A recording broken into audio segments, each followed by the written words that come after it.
পৃথিবী অপার রহস্যময়। বিজ্ঞান সেই রহস্যের জট খুলছে প্রতিনিয়ত। আজ যা অনাবিষ্কৃত তা অবিশ্বাস্যও বটে। আমাদের ডর অনুষ্ঠানে যে ঘটনার মুখোমুখি আপনি হতে যাচ্ছেন তার যুক্তিসিদ্ধ উত্তর নেই। আমরা প্রতিদিনের জীবনে ভয় বা রহস্যকে যেভাবে স্থান দিয়েছি সেভাবেই এই অনুষ্ঠান আপনার কাছে জায়গা করে নিচ্ছে। এই অনুষ্ঠানের কোনো ঘটনাই সার্বজনীন নয়। ডর মানে ভয়।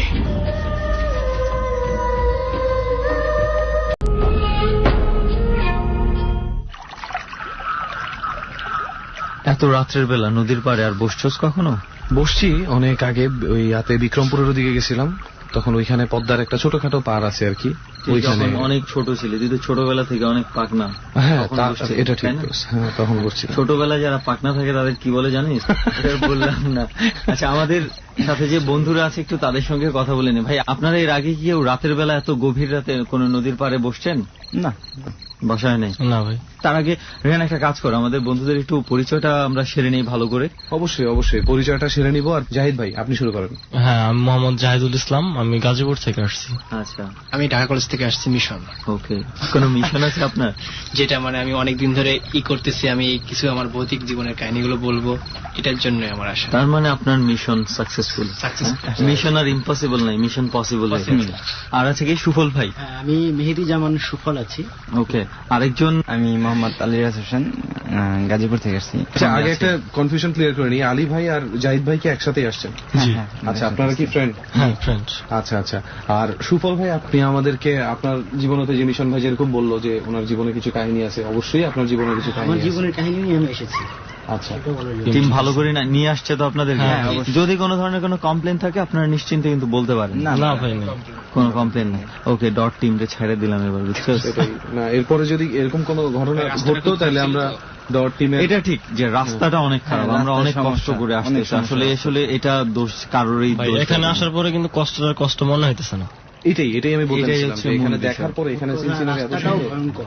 যাই হোক, আমার মনে হয় ওটা কোনো সমস্যা না। এখন আলটিমেটলি আমরা যে জায়গাটায় পৌঁছেছি সেটা একটু বলি যে আমরা আসলে এই মুহূর্তে বিরিশিরিতে আছি এবং সেটা হচ্ছে যে সোমেশ্বর নদীর পাড়ে আছি এবং এই নদীটার খুব সুনাম রয়েছে এবং অনেকেই দেখতে আসে। নদীটা কিন্তু অনেক সুন্দর। দিনের বেলা যারা দেখছেন খুবই মজা লাগে এই দিনের বেলা এই নদীটা। ফটোগ্রাফার্স হেভেন বলে অনেকে এটাকে। নেচারের ছবি তুলতে চাইলে এখানে আসো, এরকম একটা ব্যাপার আছে। আর আমরা এই সোমেশ্বর নদীর পাড়ে আছি, কিন্তু কোন জায়গাটায়, স্পটের নামটা আমরা স্পষ্ট করে বলছি না। এটারও একটা যথার্থ কারণ আছে। আমরা চাই না সেই স্পটটাকে আপনাদের কাছে উল্লেখ করে দিয়ে স্পটটাকে পুরো অপয়া করে দিতে চাই না আমরা। রাইট। আজকে আমরা এই স্পটটাতে সবাই আপনাদেরকে নিয়ে আসছি এবং সবাই আমরা এখানে আছি, এটার একটা কারণ আছে। আপনারা দেখতে পাচ্ছেন যে আশেপাশে অনেক বাঁশঝাড় আছে অনেক, এবং নদীর পানির যে শব্দ শুনতে পাচ্ছেন, এবং মানুষজন কিন্তু এখানে নাই। বেশ জংলা একটা এলাকা, খুবই নিরিবিলি একটা এলাকা। তবে এটার একটা কারণ আছে আমরা এখানে কেন আপনাদেরকে নিয়ে আসছি। কারণটা কিন্তু এই টাইপের না যে এখানে আসলেই আপনার কোনো সমস্যা হবে, এখানে আসলেই আপনি ওই জিনিসটা ফেস করবেন। যেটা হচ্ছে আমরা আমাদের যে পার্সোনাল বেসিসে কিছু আমরা ইনফরমেশন পেয়েছি, আমাদের অনেক বন্ধু বান্ধব এখানে আসছে, পরিচিত জন এখানে আসছে, যে তারা এখানে আসার পর একটা অদ্ভুত কিছু এরা খেয়াল করছে। রাইট। জাস্ট এতটুকু বলি যে বাংলাদেশে কিছু ট্রাভেলার্স গ্রুপ আছে যারা বিভিন্ন জায়গায় বিভিন্নভাবে ঘুরে বেড়ায়। তো তাদের মধ্যে থেকেই কয়েকজনের সাথে আমার খুব ভালো পরিচয় এবং তাদের কাছ থেকে এক বন্ধু থেকে আরেক বন্ধু এভাবে করে আমি একই রকম স্টোরি প্রায় 7-8 জনের কাছে শোনার পরে এসে সুমনকে বলি যে দোস্ত চল এই জায়গাটাতে যাই, এরকম একটা কিছু হতে পারে। তো আলটিমেটলি আমার মনে হয় আপনাদেরকে বলে দেওয়া উচিত যে আমি এখানে কি শুনতে পাইছি। ওই 7-8 জনের মধ্যে একটা জিনিস কমন, সেটা হচ্ছে তারা একই মানুষকে 2 জায়গায় একই সাথে দেখতে পায় এবং তার মধ্যে 4 জন নিজেদেরকেই নিজেরা দেখতে পেয়েছে। আরো একটা অদ্ভুত ঘটনা একটু বলি যে এটা মাস 2 আগের ঘটনা। একটা গ্রুপ আসছিল এখানে, তো তারা একটা গেস্ট হাউসে ছিল। তো সেই গেস্ট হাউসে একজন কেয়ারটেকার ছিল। আমার ফ্রেন্ডরা এখানে রাতের বেলা ঘুরতে আসছিল, সামহাও দেখে যে এই কেয়ারটেকারটা কিছু একটা করছে এখানে। তো ওরা অনেকক্ষণ আড্ডা মারলো, কেয়ারটেকারের সাথে গল্প হলো, এলাকা সম্বন্ধে একটু জানা, একটু তারপর বিদায় নিয়ে ওরা চলে আসলো। কেয়ারটেকার বললো যে একটা কাজ আছে, আমি একটু ওইদিকে যাইতে হবে। গেছে ওরা।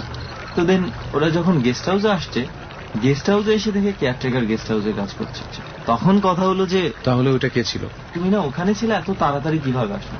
না, আমি তো এখানেই ছিলাম, আমি তো এখানেই কাজ করতেছি। তো এই ব্যাপারটা এখানে আমার কাছে খুব কমন মনে হয়। ঘটনা এখানে ঘটছে। উদ্দেশ্য হচ্ছে একটাই, যে আমরা একটু দেখি যে আমাদের সাথে কিছু ঘটে কি না। বিকজ আমাদের কাজই হচ্ছে এটা, আমরা বিভিন্ন জায়গায় ঘুরবো এবং দেখবো যে আসলেও ভৌতিক কিছু পাওয়া যায় কিনা। তবে যে পরিবেশটার মধ্যে আছি আমরা, এটা কিন্তু বেশ ভয়ঙ্কর পরিবেশ। অবশ্যই। এই রাতের বেলা এই জঙ্গলের মধ্যে, এবং এরকম নদীর হালকা কলকল আওয়াজ মাঝে মাঝে আসছে। এবং আজকে আমরা সারা রাত থাকবো এখানে, দেখবো যে আমাদের সঙ্গে কিছু ঘটে কিনা, এবং সেই সঙ্গে আপনাদের সঙ্গে অলরেডি যেগুলো ঘটে গেছে সেগুলো একটু জানবো। কে আগে বলতে যাচ্ছেন? একটু উইলিংলি আমরা একটু জানি। আচ্ছা, কেউ যাতে সিদ্ধান্ত নিতে পারছে না, রেহান এক কাজ করি, জাহিদ ভাইকে ধরি আগে। জাহিদ ভাই কি ধরি? জাহিদ ভাই বলেন তো কি হয়েছিল? আমি মানে রাত্রে 12টা-1টার দিকে প্রত্যেক দিনই বাসায় আসি। মানে তার আমি মানে কেন এত রাতে আপনি কি করেন? ডিটেলস বলেন তো। আপনার আছে ডিশ কেবলে চাকরি করি, মানে ডিশ লাইনে? হ্যাঁ, ডিশ লাইনের। আচ্ছা, তো রাত্রে কাজ করতে হয় প্রত্যেক দিনই, 12টা-1টা বাজে। তো আমার বাসাটা যে জায়গায়, তার মানে প্রায় 200 থেকে 300 মিটার পর পর আর কি বাড়ি আছে। কোন এলাকায় আপনার বাসা? গাজীপুরে, বোর্ড বাজার এলাকায়। প্রত্যেক দিনে আসি, স্বাভাবিকভাবে আমার কিছু হয় না। তো একদিন আমি বাসায় আসি, ফ্রেশ হই, তো খাওয়া দাওয়া করার পরে আমার একটা মানে পার্সোনাল প্রয়োজনের জন্য আমি একটু দোকানের দিকে যাই। তো আমার গেটটা যখন খুলি, আনুমানিক 12:30 1:15 মতো, গেটটা খোলার পরেই মানে সামনে দেখতে পাই কেউ একজন দাঁড়িয়ে আছে বাসার সামনে আর কি, গেটের সামনে। তো আমি তাকে জিজ্ঞাসা করি ওখানে কে, আমার কোনো উত্তর দেয় না। তো আমি ওনাকে মানে না করে দোকানের দিকে চলে যাই। দিকে ফিরেছিল নাকি পিছন ফিরেছিল, তার জন্য আমি তাকে চিনতে পারিনি। কিন্তু উনি আমার থেকে অনেক লম্বা, প্রায় 7 থেকে 8 ফিট। হ্যাঁ, সাধারণ মানুষ থেকে অনেক লম্বা, 7-8 ফিট মানুষ লম্বা। হ্যাঁ, দেখা যায় না, কুয়াশা পড়তেছে তো রাত্রের বেলা, বোঝা দিতেছে না, শীতের সময়। আমি আবার দোকানে চলে যাই। তো দোকানে যাওয়ার পরে আমার কাজটা সারি, আমি দোকানে গিয়ে পানি খাই, ভাই এত ভয় পাই। তো পানি খাই, আবার আমার কাজটা সেরে আমি বাসার দিকে আসি। আসার পরে কি সাধারণ না, কোনো অদ্ভুত টাইপের দেখা দিতেছে আর কি। পিছন ফিরে আসে, আমি ওনাকে জিজ্ঞাসা করলাম, আমার প্রশ্নের উত্তর দিল না। তো আসার পথে দেখতেছি উনি আমার মানে যে জায়গায় দেখে গেছি সেম ওই একই জায়গায় আছে, কিন্তু আমি তার থেকে অনেকটা দূরে। তখন দেখতে পারতেছি যে উনি সামনের দিকে আমার দিকে মানে আসতেছে। তো ওনার পরনে ছিল সাদা কাপড়। যখন আমার কাছের দিকে আসতেছে, আমি বলি আপনি কে? উনি কোনো কথা বলে না। তো এক পর্যায়ে আমি মানে যখন বেশি সামনাসামনি এসে পড়ে, মানে 7, 8, 9 ফিটের মতো, তখন আমি অনেক ভয় পেয়ে যাই। ভয় পেয়ে আমি অজ্ঞান হয়ে যাই, আমি আর কিছু বলতে পারি না। পরে মানে আমি যখন জ্ঞান ফিরে, আমার তখন রাত প্রায় 3টা 3:30 মতো বাজে।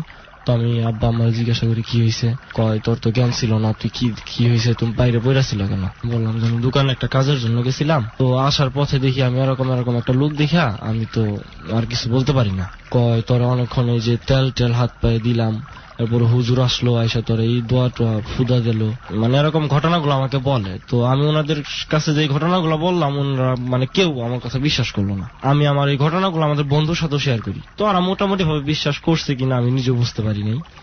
আলী ভাই শুনছিলেন তখন? হ্যাঁ, আলীও ছিল। তখন কি আপনার বিশ্বাস হয়েছিল তার কথা? হ্যাঁ, অবশ্যই, কারণ ওদের যে বাসাটা ছিল ওইখানে মনে করেন একটা মাটির ঘর ছিল, ওইখানে মানে আগে একটা ফ্যামিলি ছিল, মানে তারা থাকতে পারে না ওইখানে কখনো।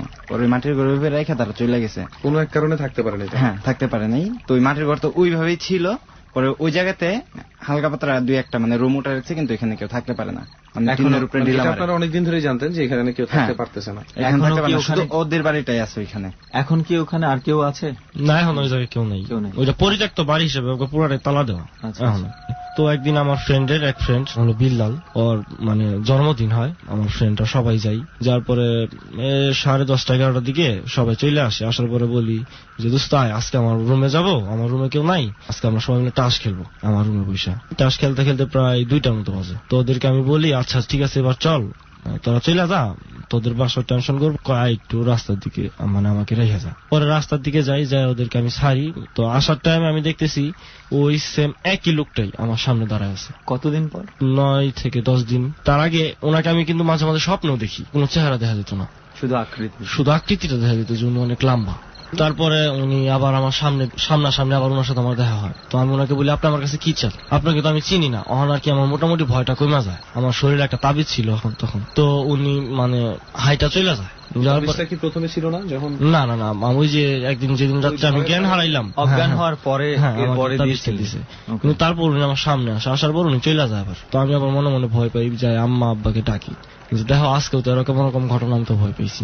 তো দেশ গ্রামে যেরকমটা হয় যে ওই যে লোহা গরম করে পানি টানি খাওয়া লবণ দিয়ে, তো এরকম ভাবে খাওয়ায় আমার আচ্ছা ঠিক আছে শুয়ে পড়ো। তো আমি শুয়ে পড়ি। ওই দিন রাত্রেই আমি মানে একটা স্বপ্ন দেখি, একজন মানুষের যদি দুইটা হাত না থাকে, মানে কোমর পর্যন্ত যদি মানে না থাকে, তাহলে একটা মানুষকে দেখলে কিরকম লাগে, এরকম কিছু অদ্ভুত টাইপের স্বপ্ন দেখি। তো দেখি আমি রাত্রে ঘুমে থেকে চিল্লা উঠি। এটা নিয়ে আমার আব্বা আম্মা অনেক টেনশনে থাকে। হুজুরে আয়না আমার আর কি ঝাড়ফুঁক করার পরে মোটামুটি ভাবে আরো সপ্তাহ খানিকের মতো আমি ভালো ছিলাম। আমাকে হঠাৎ করে একদিন রাত্রে আবার স্বপ্নে মানে ওই সেম লুকটাই। ডর মানে ভয়। সোমেশ্বরী নদীর বয়ে চলা নদীর পানির সত্ত্ব, ঘন জঙ্গল। এই জঙ্গলের কোথায় কি আছে তা আমরা জানি না। সাপ আছে এটা নিশ্চিতভাবে বলা যায়, এবং একই সাথে কিছু হিংস্র বন্য প্রাণী থাকলেও থাকতে পারে। কিন্তু তার চাইতেও অজানা কিছু বিষয়, কিছু লোককথা যা হয়তো আমরা চোখে দেখিনি। এরকম একটা অদ্ভুত রকমের এনভায়রনমেন্টের মধ্যে সুমন এবং রেহান পুরো ডর টিমকে নিয়ে সেখানে অবস্থান করছে, এবং সেখানে বসে সেই জায়গা সহ মানুষের জীবনের অতি প্রাকৃত ঘটনাগুলো আপনাদের সামনে উপস্থাপন করার চেষ্টা করছে। এই বিষয়টাকে মাথায় রেখে আমরা একটা ডরের রেসিপি সবসময় আপনাদেরকে বলি। ডর আপনি যেভাবে শুনবেন, একলা ঘর, পুরো অন্ধকার, রেডিওর ক্রিস্টাল ক্লিয়ার সাউন্ড, জানলাটা যদি পারেন হালকা খোলা রাখুন, উপভোগ করবার চেষ্টা করুন সুমন এবং রেহান যেখানে আছে ঠিক সেখানটায় বসে, সেই টিমের সাথে বসে আপনি অতি প্রাকৃত ঘটনাগুলো শুনছেন। আমরা বারবারই একটা কথা আপনাকে বলি, আমরা মোটেও আপনাকে বিলিভ করাতে চাচ্ছি না এখানে যা হচ্ছে তা সত্য কিনা। আপনি যদি ভয়ের উপলব্ধিতে যেতে চান, তাহলে আপনাকে আপনার মতো করে এই ঘটনাগুলোকে আমরা নিতে বলি। প্রিয় শ্রোতা, আমরা এই মুহূর্তে আবারও ফিরে যাব সুমন এবং রেহানের। স্বপ্নের মধ্যে কি বললো সে আপনাকে? মানে আমাকে বলতেছে, তুমি আমাকে সালাম দাও না কেন, আমি তো একজন বয়স্ক লোক। বলার পরে আমার হঠাৎ করে ঘুম ভেঙে যায়। প্রায় আরো 1 মাসের মতো আমি আর কিছু দেখি না দেখার পর আমি আবার ওই যে প্রত্যেকদিন আমি আগের মতো চলাফেরা করতেছি স্বাভাবিকভাবে। মানে আরেকদিন আসতেছি, ওই দিন প্রায় রাত 11টা 11:30টার মতো বাজে। তো হঠাৎ করে ওই একই ব্যক্তি আমার সামনে পড়ে। তো ওই দিন একবার আমার মোটামুটি ভালো মানে সামনাসামনি। তো আমি হঠাৎ করে তাকে সালাম দিই, বলি আসসালামু আলাইকুম। উনি আমার সালামের উত্তর নেয় অনেক সুন্দর ভাবে, ওয়ালাইকুম আসসালাম ওয়া রাহমাতুল্লাহি ওয়া বারাকাতুহু। তো আমি ওনাকে জিজ্ঞাসা করি যে আপনি আমার কাছে অ্যাকচুয়ালি কি চান? আমি তো আপনাকে দেখে ভয় পাই, কিন্তু আপনি আমার সামনে আসেন না। উনি আমাকে বলে, দেখো বাবা, তুমি তো এই যে রাত বিরাতে বাইরে চলাফেরা করো, তো আমি তোমাকে একটা যদি জিনিস দিই তুমি কি এটা নিবা? আমি বলি, আমি তো আপনাকে চিনি না, তো আপনি যদি আমাকে সবকিছু ভালোভাবে যদি বলেন আমরা জিনিস আমরা অবশ্যই। বলে, তুমি আমাকে চিনবা না, তো তুমি যদি এটা নাও তাহলে তোমার উপকার হবে। আমি বলি আচ্ছা ঠিক আছে। আমাকে বলে যে আমি তোমার হাতে যাই দিব, তুমি এটা হাত বন্ধ করে নিয়ে বাসায় গিয়ে তারপরে দেখবা, আর এটা দেখে তোমার বিছানার নিচে রাখবা। হাতটা মানে বন্ধ করার পরে আমি বাসায় চলে যাই। উনিও মানে আমার সামনে দিয়ে আমার আগে চলে যায়, ওনাকে আর আমি দেখতে পাই না। আমি বাসায় যাই আমার ইটা খুলে দেখি ছোট্ট একটা তাবিজ, একদম ছোট, মানে এত ছোট তাবিজ আমি আমার আজ পর্যন্ত আমি কোনোদিন দেখিনি। তাবিজটার আমি কি করি, মানে যদি কোনো জায়গায় রাখি, হয়তো বা আম্মা ঘরটার ঝাড়ু দিলে যদি পড়ে যায়, এটা চিন্তা করে বালিশের যে ইটা কভারটা আছে, কভারটা একটু ব্লেড দিয়ে কাইটা ওইটাকে আমি একটা কাগজ দিয়ে পেঁচাই ওই যে তুলা থাকে না বালিশের, ওই তুলার ভিতরে রেখে আবার সেলাই করে দিই। ওইটা রাখার পরে আমার কিছু পরিবর্তন খেয়াল করতে পাই। আমি রাত্রে ঘুমাইলে এরকম কিছু স্বপ্নে দেখি, যে স্বপ্নগুলা মানে তার 4 দিন 5 দিন 1 সপ্তাহ 1 মাস পরে আমার সত্যি হয়ে যায়। আমি একদিন স্বপ্নে দেখতেছি যে আমি একটা ছেলেকে মানে রাস্তায় ভিতরে মারতেছি। তো তার মনে হয় 2 থেকে 3 দিন পরে সেম ওই একই জায়গায় আমি একটা ছেলেকে মারছি। তো ওই ছেলেটাকে নিয়ে আমি সেম 2টা থাপড় দিই। মানে অতি ফার্স্ট আমি এই স্বপ্নটা দেখি এবং এই কাজটাই হয়। তারপরে আমি আরো এরকম বিভিন্ন যা স্বপ্ন দেখি আমার সাথে তাই হয়। মানে আমি এই বিষয়টা কারো জানাই না। হঠাৎ করে একদিন স্বপ্ন দেখতেছি কি যে আমি একটা মানে 2তলা বিল্ডিং এর ছাদে উঠছি, ওইটা তার জোড়া দিতেছি, হঠাৎ করে আমি পা স্লিপ করে 2তলা ছাদ থেকে বেরো যাই। তো আমি কোনো জায়গায় ব্যথা পাই না। দেখলেন? হ্যাঁ। তো আমার হাঁটুটা শুধু ফাইরা যায়, যে 3টা সেলাই লাগে। প্রায় 1 মাসের মতো হবে এরকম পরে আর কি। হঠাৎ করে আমি একদিন ওই একই ছাদে তার জোড়াইতেছি, কিন্তু আমার ওই সময় কোনো এরকম বিষয় নিয়ে কোনো খেয়াল নেই, মানে স্বপ্নটার কথা না। তো আমি তারটা জোড়া দিছি, হঠাৎ করে মানে ওই বৃষ্টি মানে কুয়াশার পানি ছাদের টাঙ্কির পানি পড়তে হয়ে গেছে, শ্যাওলা পড়ে গেছে। হ্যাঁ। তো আমি ওই একই জায়গা থেকে পিছলা খায় পড়ে যাই, যাওয়ার পর আমার হাঁটু ফেরা যায়, এখনো দাগ আছে আমার হাতে। তো আমি ডাক্তারের কাছে যাই, যাওয়ার পরে ডাক্তার আমাকে সেলাই করে। তো যখন এই জায়গায় যখন ওই যে ইনজেকশনটা দেয় মানে অবশ করার জন্য, মানে সেম ওই একই ডাক্তারের কাছে আমি গেছি, সেলাই দিছে। তখন আপনি এই ডাক্তার গিয়ে দেখছেন? হ্যাঁ। তখন আমার মনে পড়ে, হ্যাঁ আমি তো এই একই স্বপ্নটা আমি এর আগেও দেখছি। মানে এই জিনিসটা আমার মাথায় অনেক মানে খুব বিরক্ত করে আমাকে, যে আমি যা দেখতেছি কিছুদিন পরে তাই হইতেছে। পরে আমি আমার মাকে মানে এই বিষয়টা জানানোর পরে বলে যে আচ্ছা তাবিজটা তুই নিয়ে দেওয়ার পরে কয় আচ্ছা ঠিক আছে তাবিজটা আমার কাছে থাক, দেখি এরপরে কি হয় তুই আমার জানাবি। আমাকে আবার ওই রাত্রে একটা স্বপ্ন দেখায় যে তোমার তাবিজটা তুমি তোমার মার কাছে দিছো কেন? আমি বলি আমার সাথে তো এরকম ঘটনা হইতেছে, মানে আমি স্বপ্নের ভিতরে এগুলো বলতেছি। এটা তোমার ভালোর জন্যই দিছি, তুমি ইচ্ছা করলে সেই ঘটনা মানে এইগুলা তুমি পরিবর্তনও করতে পারতা।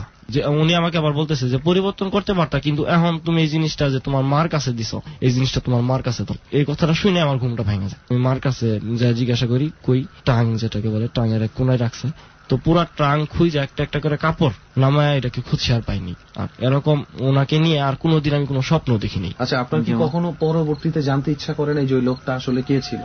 হ্যাঁ, জানতে ইচ্ছে করছে, কিন্তু আমি তো আর কোনো আসলে এটা ঘাটানোর বা বিশ্লেষণ করার মতো কোনো মানে জায়গায় ছিল না। কিন্তু আমার এই যে পরিত্যক্ত যে বাড়িটা এখন আছে, আপনি স্বপ্নেও আর দেখেন না? না, স্বপ্ন আর দেখি না। আমার মানে ওই আমার মাকে বলার পরে আমার এটা ফিনিশ হয়ে গেছে। আচ্ছা আচ্ছা। এরকম অদ্ভুত ঘটনা আমার সাথে এর আগেও ঘটছে। কবে ঘটেছে? এটা ঘটেছে আজকে থেকে প্রায় আরো 3 বছর আগে। এখানে এই এলাকায়? না, এটা হচ্ছে নোয়াখালীতে। আপনি তো থাকেন গাজীপুর, নোয়াখালীতে গেছিলাম আমার এক মানে সম্পর্ক কি ফ্রেন্ডই, কিন্তু ওনাকে আমি মামা ডাকি, ওনার বিয়েতে। আচ্ছা আচ্ছা। তো আমাদেরকে দাওয়াত করে যে আমার বিয়েতে যাইতে হবে, তো আলিও যায় আমাদের সাথে। পরে আমরা 3 জন যাই। যাওয়ার পর আমাদেরকে যে একটা বাড়িতে থাকতে দেওয়া হয়, মানে ওদের বাড়িটা হচ্ছে সালাদ, আর নোয়াখালীতে সাধারণত সবাই পুকুরে গোসল করে। প্রতিটা বাড়ির সাথে একটা পুকুর থাকে। যে বাড়িটা, তো ওই বাড়িটার সামনে একটা মানে পুকুর আছে, ওই পুকুরের সামনে রাস্তার পরে তার একটা বাড়ি ওনারা নতুন করছে। তো ওই বাড়িতে সম্ভবত 13টা রুম টোটাল। রঙের কাজ চলতেছে, 2টা রুম আমাদেরকে ছেড়ে দেওয়া হয়েছে, সবকিছু আছে। মানে ওই জায়গায় শুরুতে আমি একটা জিনিস ফলো করি কি, একই জায়গায় মানে রাস্তার এক সাইডে মানে মসজিদ একটা, তো রাস্তার বিপরীত সাইডে আরেকটা মসজিদ। এরকম কোনদিন দেখছেন? একসাথে 2টা মসজিদ। এই জায়গায় 2টা মসজিদ দেওয়ার কিন্তু একটা কারণ আছে। কি কারণ? কারণটা হচ্ছে কি, আমরা যে বাড়িটাতে থাকি এটা একটা গরু ফার্ম ছিল। আচ্ছা। 13টা না 14টা গরু ছিল। তো প্রত্যেকটা গরুই আর কি দুধ দিত প্রায় 6 কেজি 7 কেজি করে। তো মাঝে মাঝে দেখা যেত কি রাত্রে যখন যাইতো তখন দেখ দুধ গুলা যদি মানে করে, তাহলে প্রায় প্রত্যেকটা 5 কেজি 6 কেজি করে দুধ হইব। তো সকালবেলা যখন যাইতো একটু দুধ পেত। আচ্ছা, মানে আগের দিন রাতে মনে হচ্ছে যে হ্যাঁ দুধ হয়েছে, পাওয়া যাবে, অনেক দুধ হয়েছে, কিন্তু সকালবেলা দুধ নাই। অথচ বাছুর কিন্তু মানে যে সাইয়ের যে বাছুর গুলা বলি আমরা, সেইগুলা কিন্তু অন্য জায়গায় রাখে, মানে বাছুরকেও তখন খাওয়ানো হয় না। পরে উনি একজন বড় একটা কবিরাজ নিয়ে আসে, আনার পরে ওই জায়গায় একটা জিন থাকে, এই জিনেই প্রত্যেকটা গরুর দুধ খায় ফেলায়। এটা কি কবিরাজ বলছে? হ্যাঁ, কবিরাজে বলছে, মানে আমি এটা শুনছি আর কি, আমি নিজের চোখে এটা দেখিনি। তো এটাকে কি করে ওনারা, মানে একটা ওই কবিরাজ আইসা একটা বোতলে ভরে জিনটাকে, বইরা মানে ওই যে বাড়িটা করছে ওই বাড়িটার পাশেই মানে অনেক গর্থকেরা পুঁতা রাখে এটাকে। তো তারপর এরকম কোনো ঘটনা আর ঘটে না, ওই বাড়িটা উঠায়। তো কিছুদিন আগে ওই যে সরকারি খাল হইলো না, ওই জায়গা দিয়ে একটা খাল করে, যে বাড়িটা আছে বাড়ির পিছন সাইড দিয়ে একটা খাল যায়। তো খাল অনেক, তো লোকজন কাজ করে খালে। তো একজনে গিয়াও নাকি ওই জায়গায় গর্ত করতে করতে একজনের কুদাল দিয়ে একটা কূপ দেওয়ার পরে বোতলটা কাইটা যায়। আচ্ছা, ওই বোতলের মধ্যে লাগে। হ্যাঁ, ওই বোতল থেকে ওই জিনিসটা যখন বাইরে যায়, ওনার একটা পা মানে ডান পা হাঁটুর নিচ পর্যন্ত অটোমেটিক পড়ে যায়, কোনো রক্ত বার হয় না। মানে যে কূপটা দিয়েছে, হ্যাঁ, মানে পা পড়ে গেছে, রক্ত বেরিয়ে মানে পুরাটা পা। আবার এটা আমিও জানি না, আমি শুনছি এলাকার, আমি মোটামুটি 4-5 জনের মুখে ঘটনাটা শুনছি। তারপরে ওনার পাটা পড়ে যাওয়ার পরে ওই খালটা ক্ষুধা হয়ে যাওয়ার পরে এই ছোট্ট একটা ব্রিজ দেওয়া আছে মানে খালের পানি যাওয়ার জন্য। তো ব্রিজের 2 পাশে লোকজন বসে থাকে। তো ওই যে লোকজন যদি রাস্তা দিয়ে সন্ধ্যার পরে যায়, তার পা টান দিয়ে ওই ব্রিজের নিচে ফালাই দেয়, জাস্ট আর কিচ্ছু করে। মানে এরকম ঘটনা ঘটতে ঘটতে মানে এলাকার লোকজন মানে অতিষ্ঠ হয়ে যায়। যাওয়ার পর ওই জায়গায় মানে মসজিদ আরেকটা বসায়, দেওয়ার পরে 2টা মসজিদ হয়ে যায়। মানে একদিন আমার সাথে যেটা প্রথম ঘটনা ঘটে, আমি আরো বিয়ের সময় মানে ওনার বিয়ের পরের দিন আমি আবার আগে মোটামুটি ডান্স করতাম, এই জন্য আর কি ওই জায়গায় যাওয়াটা। মানে আপনি আর চালি ভাই, হ্যাঁ, আপনারা 2 জন গেছিলেন। যেদিন গায়ে হলুদটা হয় ওই দিন প্রোগ্রাম করি মূলত।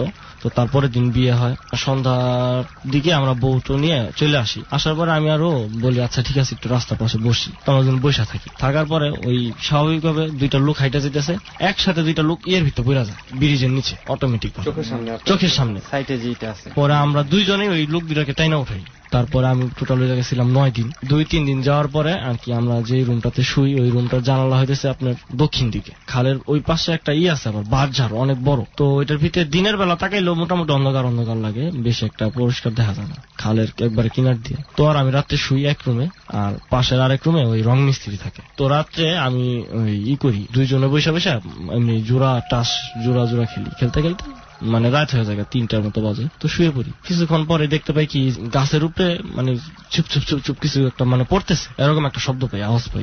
পানি পড়ার মতো আওয়াজ নাকি কেউ না, মানে মাটি গুড়ি মাটি ফালাইলে যেরকম আওয়াজটা হয় না পাতার মাটি উপর থেকে ফালালে শব্দ হয় রে, ওইটা সুন্দরভাবে বলছেন। তো আমি ওকে আস্তে আস্তে ডাক দিই। উঠার পর আমি কই তুই কিছু শুনতেছিস? বৃষ্টি হইতেছে। মানে মোবাইলে লাইট জ্বালাইছি, কোনো বৃষ্টি নাই। তো ওই জায়গায় আবার একটা বালু তিরফল দিয়ে ঢাকা রাখছে, তো অ্যাকচুয়ালি ওইটার উপরে পড়তেছে। আমি আর অনুভব করতেছি এটা যে তিরফলের উপরে জিনিসগুলো পড়তেছে, তো অবশ্যই তিরফলের উপরে থাকবো।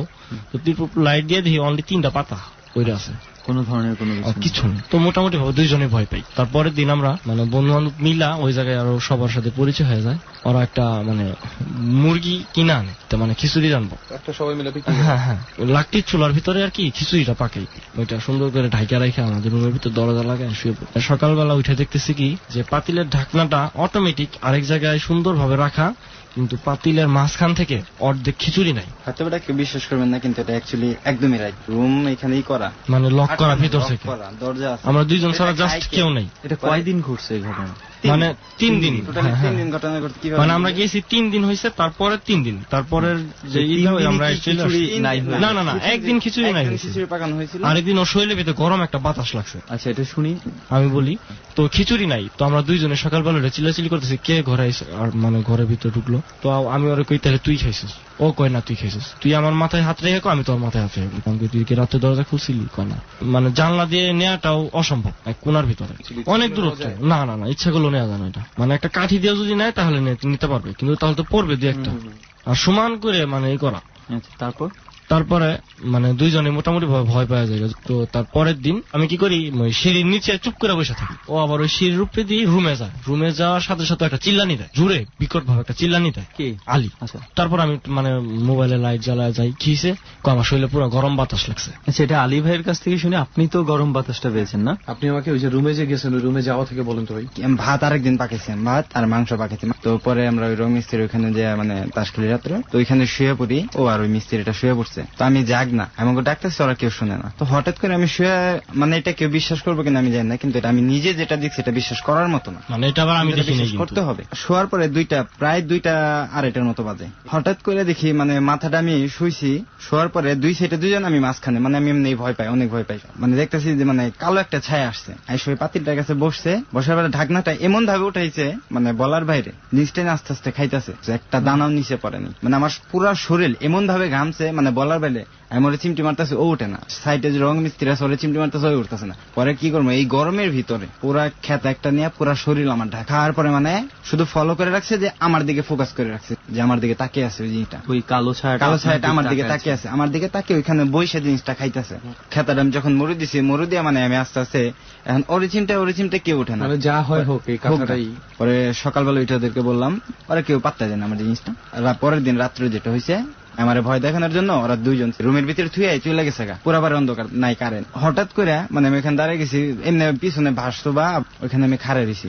তখন আমি একবার চিল্লানি দিলাম, ওরা কেউ আসে না। আমি কিন্তু ভয় পাইতেছি, তাড়াতাড়ি কেউ আসে না। হঠাৎ করে আমার গায়ের ভিতরে মানে কোমরের নিচ থেকে হাঁটুর এই পর্যন্ত একটা গরম বাতাস লাগছে, মানে অনেক গরম, বলার বাইরে। পরে আমি চিৎকার মারার পর 2 জন দৌড় পেয়ে আসে। ওই কি আমি কিছু জানো যে আমি ভয় পাই, তারপরেও কেন আমার ভয় দেখালি? ওখানে একটা মুরব্বী আছে, তো মুরব্বী জিজ্ঞেস করছে, মুরব্বী এই জিনিসটা মানে এটার ঘটনাটা কি হয়েছে? সে বললো যে এখানে এমন এমন জিনিস ছিল, বোতল ভিতরে আটকে রাখছিল, তো এটা যখন মানে মাটি খুঁড়ছে তখন জিনিসটা বাইরে গেছে। এরপর থেকে এই ধরনের অদ্ভুত ঘটনাগুলো ঘটছে ওই বাড়িটার ভিতরেই। ওই যেদিন আমরা চলে আসবো, মানে তার ওই দিন রাত্রে মানে 2 জনে শুয়ে আছি, হঠাৎ করে আর কি ওই যে বাঁশঝাড় যে আছে, ওই বাঁশঝাড়ের দিকে আমার নজরটা গেছে। তো ওই জায়গায় দেখতেছি কি মানে সাদা কাপড় মুড়ি দিয়ে চুপ করে বসে আছে। আমি ওরা ডাক দিছি, ও দেখছে। দেখার পরে বাস 2 জনই চুপ, কোনো কথাও বলি নাই, কিছুই না, চুপ করে। ওই মানে আমাদের আরো থাকার প্ল্যান ছিল কয়েকদিনই। তো তারপরের দিন আমরা আবার ঢাকায় চলে আসি। কিন্তু সিরিয়াসলি স্টান্ড কিছু ব্যাপার, ওই সময়টা ওইটা চিন্তা করে আমি ভয় পেয়ে গেছি। আর আরেকটা জিনিস, আপনার যে গরম বাতাসের ব্যাপারটা, এই ব্যাপারটা হচ্ছে যেটা সুমন দোস্ত আমি আজকে বলি, আমার একটা ছোট্ট এক্সপিরিয়েন্স। আমার নিজের ঘরে বসা, আমার একটু বদ্ধ থাকার একটা অভ্যাস আছে। আমাকে সবাই বলে তুই জানলা দরজা কেন খুলিস না, আম্মা তো আমারে পারলে মারে। কোনো ভৌতিক ব্যাপার না, আমি হচ্ছে সারাক্ষণ গান শুনতে থাকি, বাইরের মানুষের যাতে ডিস্টার্ব না হয়। তো আমি একদিন এরকম হঠাৎ করে কখন গান বন্ধ করে বই পড়তেছি আমি জানি না, দরজা জানালা সব বন্ধ, জাস্ট হঠাৎ করে আমার ঠিক এইখানটাতে এভাবে একটা বাতাস পাস করলো। আমি অনেক চেষ্টা করছি খুঁজে বের করার যে কোথায় একটা ফাঁকা আছে, কোথার থেকে বাতাস আসতেছে বা কিছু, আমি এটা পাইনি। তো এই ঘটনাটা আমার মনে ছিল না, আমি টোটালি ভুলে গেছিলাম। বাট আপনার ওই গরম বাতাসের ইয়াটা শুনা আমার মনে পড়ছে, কারণ আমি এটা সোর্স খুঁজে পাইনি। আচ্ছা রিহান, আমরা যেটা দেখলাম যে দুইজনের কথা ওনাদের গাজীপুরের দিকে যাই, একটা মানে অদ্ভুত একটা বাড়ির কথা বলছিল, পরিত্যক্ত অবস্থায় আছে বাড়িটা, মাটির ঘর যেখানে কেউ থাকে না। আচ্ছা আমি একটু আলী ভাই আপনার কাছে জানি তো, মানে আসলে এই বাড়ির ঘটনাটা কি, আসলে কি ঘটছে, কেন থাকে না মানুষজন? মানে ওইখানে মেয়েদের চিৎকার শব্দ পাওয়া যেত যে কোনো সময় না নির্দিষ্ট সময়? রাত্র 12টার পরে চিৎকার শব্দ পাওয়া যেত। তারপর মানে আমরা প্রায় প্রায় শুনতাম যে ওখানে চিৎকারের শব্দ পাওয়া যায়। আপনি নিজেও শুনেছেন? হ্যাঁ, আমি নিজে শুনছি। যা দেখতাম যে কিচ্ছু নাই ওই বাড়িটার ভিতরে, এই কারণে মানে ওইখানে আমরা যাই না। আর এর থেকে বড় ঘটনা হচ্ছে আমার জীবনে যেটা ঘটতেছে। তাই আপনার জীবনে এখনো ঘটছে? এখনো ঘটতেছে। ডর মানে ভয়। কি ঘটছে? সেটা হচ্ছে খিলক্ষেতের ভিতরে আমার 2004-এর ঘটনা, 3 কি 4-এর ঘটনা। আমার আম্মুর সাথে তখন রাত্র প্রায় 10টা-11টার দিক দিয়ে, তো সবাই ঘুমায় পড়ছে, খিলক্ষেতে অনেক আগের এলাকা তো ঘুমায় পড়ছে। হঠাৎ করে মানে আমার আম্মু এমন একটা সিচুয়েশনের ভিতরে চলে গেছে, মানে পাগলাওয়াল টাইপের মতো একটা সিচুয়েশন করতেছে, মানে ঘুমের মধ্যে? হ্যাঁ, ঘুমের মধ্যে। আব্বাই তো এগুলো বুঝতে পারতেছে না যে কি হয়েছে না হয়েছে। তো পাগল টাইপের মানে উনি কি করতেছে? মানে উনি বলতেছে যে ওনার জন্য নাকি ঘরের পিছনে টাকা রাখছে, টাকা আনতে যাইব, ওই টাকা ওনার কাছে ওনারে দিতেছে, উনি সেই টাকা আনবার যাইব। আমাদের আবার জ্বালানার পিছনে জঙ্গল টাইপের। আমি ঘুমানো ছিলাম, আমি জানতাম, সকালবেলা শুনছি এগুলা। পরে তখন সন্ধ্যাবেলা আমার আপু ডিম ভাজি করে আনছে, আনার পরে হঠাৎ করে আবার অদ্ভুত আচরণ শুরু করে দিছে। তার আগে পর্যন্ত ঠিক। হ্যাঁ, সন্ধ্যার পরে মানে আজানটা দেওয়া শেষ, আর সাথে সাথে মানে আবার এসে মানে অদ্ভুত আচরণ শুরু করছে। মানে যেমন মনে করেন ডিম খাওয়ার লেগে পাগল হয়ে গেছে, যে ডিম ভাজি খাইবো। বা একটা ছেলে মানুষ যদি দরজার সামনে দাঁড়ায়, মানে তিনি অদ্ভুত আচরণ করে, মানে ছেলে মানুষ দেখতে পারে। আপনাদেরকেও দেখতে পারতো? আমাদের দেখতে পারতো না আগে, মানে ওই সময়তে আমাদের ছেলে মানুষ, মানে ছেলেমানও সহ্য করতো? আমারও সহ্য করতো না। ওনার কাছে সব থেকে মানে বেশি প্রিয় ছিল তখন মেয়ে মানুষ। যখন ডিমবাজি টানছে তো সবার সাথে অদ্ভুত আচরণ শুরু করে দিছে। তো তখন আব্বাই মানে চিন্তা করলো যে ঘটনাটা হয়েছে কি। তো মানে আমার ভাড়াটিয়া ছিল আরেকজন, তো তিনি আসলো, আসার পরে কইতাছে এটা তো ভালো লক্ষণ না, একটা কাজ করেন, ওই পাশে একটা হুজুর আছে, ওনারা ডাক দিয়ে নিয়ে আসেন। তারপরে ডাকলো, ডাকার পরে হুজুর আসতে, আসার পরে পানি পড়া দিছে, পরে ওইটা ছিটা দেওয়ার পরে গেছে, চলে গেছে। আপনার আম্মা স্বাভাবিক হয়ে গেছে? হ্যাঁ, স্বাভাবিক হয়ে গেছে। পরের দিনকে আবার সন্ধ্যাবেলা আসছে, মানে আব্বার সাথে পাঁচরাপাচি লেগে গেছে, মানে আব্বু সত্যি তো গোলাইতে পারতেছেন। ওই যে ছেলে দেখতে পারে না, এই কারণেই তখন আমি কি করলাম, মানে আমি কিছু বুঝে উঠতে পারিনি। তো ওই যে হুজুর আসছে, আমি তো মনে করছি যে সাথে অবশ্যই কিছু আছে। তো এটা ধারণা করার পরে তখন মারামারি যখন লাগছে, আমি কি করছি, হাতুড়া ছিল খাটের নিচে, হাতুড় নিয়ে আমি সেহার ভিতরে মানে কোমরের সোজা বাড়ি দিছি। বাড়ি দেওয়ার পর শুধু একটার মধ্যে বাড়ি দিছেন? ছায়াতে। মানে ছায়াতে?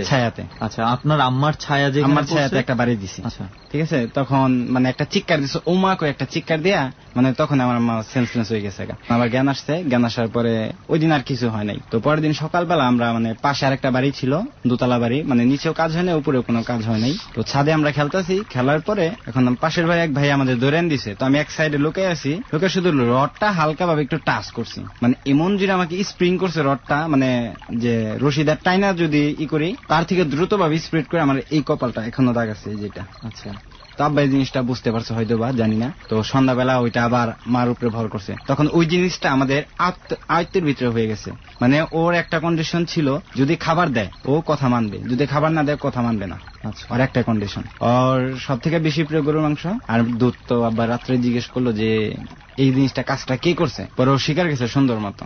কোন কাজটা? মানে যে আমার কপালটা ফাটাইছে কে? তো বলতেছে যে আমি ফাটাইছি। কয় কি লিগে ফাটাইছিস? কয় মনে আছে আমার সন্ধ্যাবেলা যে কোমরের ভিতরে আমার বাড়ি দিছিল আতুর দিয়ে, আরবার যদি এমন করে তাহলে আবারও ফাটাই দিব। কয় তুই কই ছিলি? কয় পাশে যে আম গাছটা ছিল, আম গাছে ছিলাম। পরে ওর কাছে ডিটেল জিজ্ঞাসা যে কিভাবে তুই এই মাথাটা ফাটাইছিস? পরে শুধু বললো যে আমি একটা শুধু ফু দিছি, এই ফোরে স্প্রিং, এই ফুটা দেওয়ার কারণেই রটে স্প্রিং করে মাথা বাড়ি খেয়েছে। তখন এই কথাগুলো তো আসলে আপনার আম্মার মুখ দিয়ে বের হইতেছে? হ্যাঁ, আমার আম্মুর মুখ দিয়ে বের হইতেছে। তো হঠাৎ করে একদিন আবার আসছে, মানে কয়দিন বন্ধ ছিল।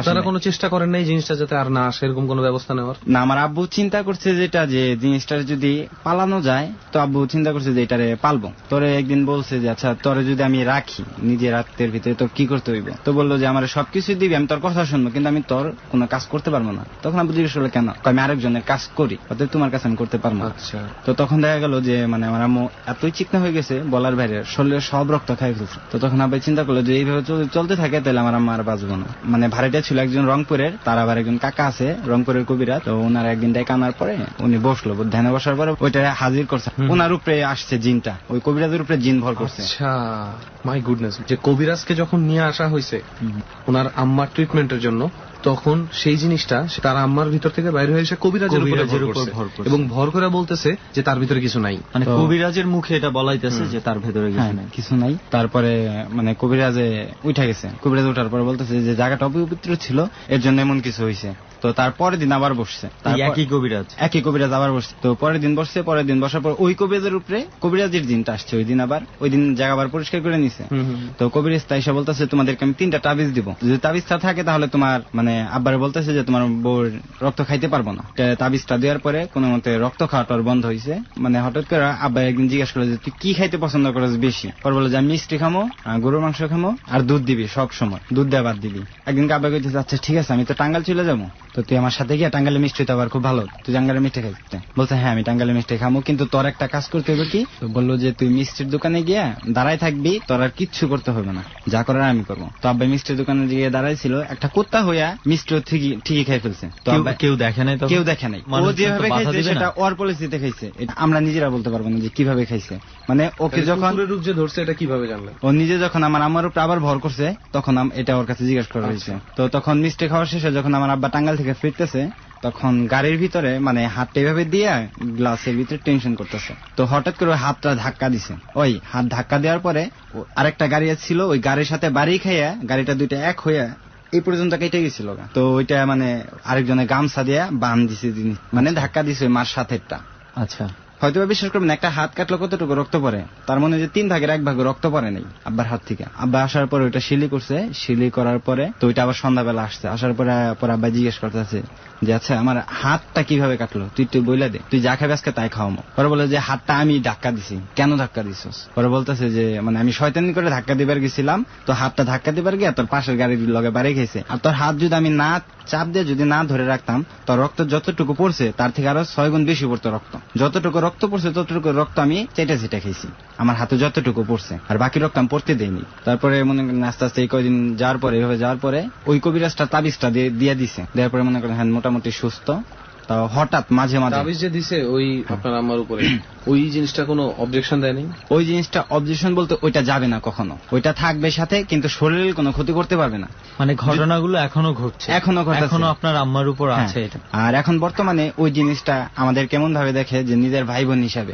তো একদিনকে আমার আপু বলছে যে আচ্ছা আম খামো, মানে ঘরের পিছনে আমার আম গাছ আছে, বলছে আমি আম খামো। তো বলছে আচ্ছা ঠিক আছে, আম খাবি যখন পিছনে আমি আম গাছে থাকবো, যাই দিমো তুই করে নিয়ে যাবি। তো বলছে আচ্ছা ঠিক আছে। কয় খারা একটা কথা আছে, আমার রূপ দেখে যদি ডরাস, অরিজিনাল চেহারা দেখে যদি ডরাস তাহলে যাওয়ার দরকার না, যদি না ডরাস তাই রায়। পরে কিছু অরিজিনাল চেহারা দেখাবি মানে কয় আমি যদি গাছ ধরতে যাই তাহলে আমার অরিজিনাল রূপ ধরতে হইব, আমার নয়তো আমার গাছ ধরার কোনো উপায় নাই। তো আপু বলছে যে না দরকার নাই থাক। তোমার আপু ঘুমাই রয়েছে, ঘুমের দান্দায় ও দেখতেছে যে একটা পিচ্ছি ছেলে, গাল কাটা, মানে পিছন সাইড কাটা, পুরো শরীর কাটা অবস্থায়। তো তখন ওরে মানে আপু বুঝতে পারছে জিনিসটা কে। তো আমার সাথে যখন বল করছে তখন আবার জিজ্ঞেস করলো যে আচ্ছা একটা আমি স্বপ্নে দেখলাম যে একটা পিচ্ছি গাল কাটা পিছনে কাটা, এইটা কে? কয়টা আমি। কয় তোর এই অবস্থা হলে কিভাবে? কয় আমি একজন জারক সন্তান, আমার মা বাপ কয়টা ঠিক নেই, আমার ছায়ের ভিতরে রাইখা আমার মা আমার থুয়ে গেছে গা। আচ্ছা আমাকে একটু বলেন তো, এখনো কি আপনার আম্মা সন্ধ্যার পরে অ্যাবনর্মাল হয়ে যায়? না, এখন আর মানে আগের মতো হয় না। এখন হঠাৎ যখন গরুর মাংস হাজির হবে, মিষ্টি হাজির হবে, মানে ওর পছন্দের যেগুলো খাবার হাজির হবে তখন ও হাজির। ধরেন আপনারা যদি দিনের পর দিন এই খাবারগুলো আপনাদের বাসায় না আনেন তাইলে আর এটা আসে না? ওই যে আসবো, আইসা কান্নাকাটি করবো যে আমার খাবার দেস না কেন, আমি খাইতে পারি না, মানে আমার আম্মুর রূপে আইসা, মানে আমার আম্মু যেভাবে কাঁদে সেম একই ভাবে কাঁদে। আর যদি খাবার না দেওয়া হয় বাথরুমের ভিতরে যাইবো, আম্মুর শর্টকে রাখবো, বেরোতে দেয় না। মনে করেন আপনার আব্বা গরুর মাংস নিয়ে আসলো, মিষ্টি নিয়ে আসলো, খাওয়া দাওয়া করলো, তারপরে সে চলে যায়। হ্যাঁ, খাওয়া দাওয়ার পরে কি রাতের বেলা আপনার আম্মা আবারও খায়? তখন মাই ফিল করে কোনটা যে মানে তার পেট ভরা ভরা অবস্থায়, কিন্তু সে তার খিদে আছে কিন্তু তার পেট ভরা, সে বলতেছে যে আমি খামো, কিন্তু একটু করে ভাত নিয়ে ওনার খাওয়া শেষ, আর খাইতে পারে না। আপাতত শুকিয়ে গেছিল। আপনারা আর চেষ্টা করছেন না যে এটা থেকে ওনাকে কোনো না, বের আর করা এরকম যায় কোনো কিনা? কবিরাজ আমরা পাইও নাই যে এটারে সরান যাবে। আমার কাছে সুমন টোটাল ব্যাপারটা ফার্স্ট অফ অল স্কিজোফ্রেনিক, তারপরে হচ্ছে ইনডিউসড হ্যালুসিনেশন। যাই হোক, আসলে আমরা এর আর বিশ্লেষণ ব্যাখ্যায় না যাই, তবে সবচেয়ে সত্যি ঘটনা হচ্ছে যে এখনো আলী ভাইয়ের এটা সাফার করছে। আপনারা ডাক্তার দেখিয়েছিলেন? ডাক্তার না, ওকে মানে জিজ্ঞেস করা হয়েছিল যে কোত্থেকে আসছে, তখন বলছে যে কাউলা, তো একটা অফিসে গেছিল, তো তখন দেখছে যে আম্মু মানে টাকা নিয়ে আসতেছে, তো ওইখানেই ছিল, ওইখান থেকে ও জিনিসটা ভর করছে। আর এটা মূল ধরার কারণ হচ্ছে যে একটা বড়ই গাছ ছিল আমাদের বাড়ির পাশে, অনেক পুরনো বড়ই গাছ, তো সেই বড়ই গাছের উপরেও থাকতো। বড়ই গাছটা কাটার পরে ও আশ্রয়ের কোনো জায়গা ছিল না, একমাত্র আমাদের বাথরুমের ওইটা আশ্রয়, তো ওইখান থেকে আমার আম্মুর শরীর আসছে। মানে বড়ই গাছ কাটার পর আপনাদের ওয়াশরুমে গিয়ে আশ্রয় নিয়েছিল? ওয়াশরুমে গিয়ে আশ্রয় নিয়েছে, সেখান থেকে আমার মায়ের আম্মুর উপর ভর করে উপরে ভর করে। তো ও বলছিল যে আমার উপরে থু ফালাইছে। আপনার আম্মা থুতু ফেলছে? আমার আম্মু থুতু ফেলছে, মানে পানির পিস যেটা পান খাইতো ওইটা ফেলছে দেখে ও জিনিসটা বেশি করে ভর করছে। ও আজকে থেকে প্রায় 2004 সালে ধরছে, এখনো আছে। আসলে কিছু বলার নাই। আচ্ছা রেহান, আমরা একটা কাজ করি চল, এবার অনেকক্ষণ যাবত দেখছি যে আমাদের মিশন ভাই কিছু বলতে চাইছে এবং খুব মনোযোগ দিয়ে কথাগুলো শুনতেছিলেন। মিশন ভাই জি, ঢাকা কলেজ থেকে এসছেন, হ্যাঁ। এবং আমি খেয়াল করছিলাম আলী ভাইয়ের ঘটনা আপনি খুব মনোযোগ দিয়ে শুনছিলেন। আলী ভাইয়ের মানে আপনার ঘটনাটা খুব ভয়ঙ্কর, আবার একটা সাইড আছে, যেমন ওই যে বাথরুমে থু ফেললে, যে কোনো মানুষ এখন থু ফেলতে ভয় পাবে, কেননা থুটা ফেললে তার আসলে এটা কিন্তু রেহান, এটা একটা কমন সিনারিও যে বাথরুম, কমন সিনারিও। আমি যদি এখন থেকে বাথরুমে যাই আমার থুতু ফেলার আগে দুইবার চিন্তা করতে হবে। এমনি মাথায় চলে আসবে রে ভাই। আচ্ছা, ঢাকা কলেজে কিসে পড়ছেন? আমি মাস্টার্স পরীক্ষা দিচ্ছি, এবার মাস্টার্স দিচ্ছেন। ঢাকায় আসছি 2006 সালে, আমি 2006-07 সেশন। আমার বাড়ি নড়াইল। তা আমার কাহিনীটা আপনার 1999 সালে আমাদের পারিবারিক ব্যাপারে ঘটনাটা ঘটে। মানে আপনার যে ঘটনাটা এসে নড়াইলে ঘটছে? হ্যাঁ, নড়াইলে লোহাগড়া থানা, আমাদের গ্রামের বাড়ি। ভাবে বলতে মানে আমাদের পরিবার নিয়ে ঘটনাটা, মানে আপনার পরিবার রিলেটেড? হ্যাঁ, পুরো পরিবারটাই রিলেটেড এটা। আচ্ছা আচ্ছা। এটা মানে কত সাল? 1999 সাল হবে। 99 সালের? হ্যাঁ। তা কাহিনীটা কি, আমাদের বাড়িটা ছিল পুরনো বাড়ি, কিন্তু ওইখান থেকে আমাদের আলাদাভাবে চলে আসছি প্রায় আধা কিলো দূরে নতুন বাড়ি, ওখানে আপনার কোনো জনমানব নেই। মানে আমাদের বাড়িটাই ফার্স্ট। নতুন বাড়ির যেখানে আসছেন সেখানে জনমানব নেই, মানে আমাদের বাড়িটা মানে আশপাশ দিয়ে যে আগে গ্রামে যে বাড়ি থাকে সেটা নেই, মানে ওখানে চারপাশ দিয়ে পানি আছে, মানে আমরা ওইখানে একটা ছোট মোটো মানে বলা যায় যে ওই এলাকাটাতে আপনারাই বসতি শুরু করছি। দুই ভাই আমরা, আর আমার মা আর বাবা 4 জন থাকি। তার নতুন বাড়ি করতে কি টিনের ঘর দিয়ে কোন রকম বাড়ি করছে। আমার বাবা রাত করেই বাড়ি আসে। আপনার বাবা কি করেন ওই সময়টা?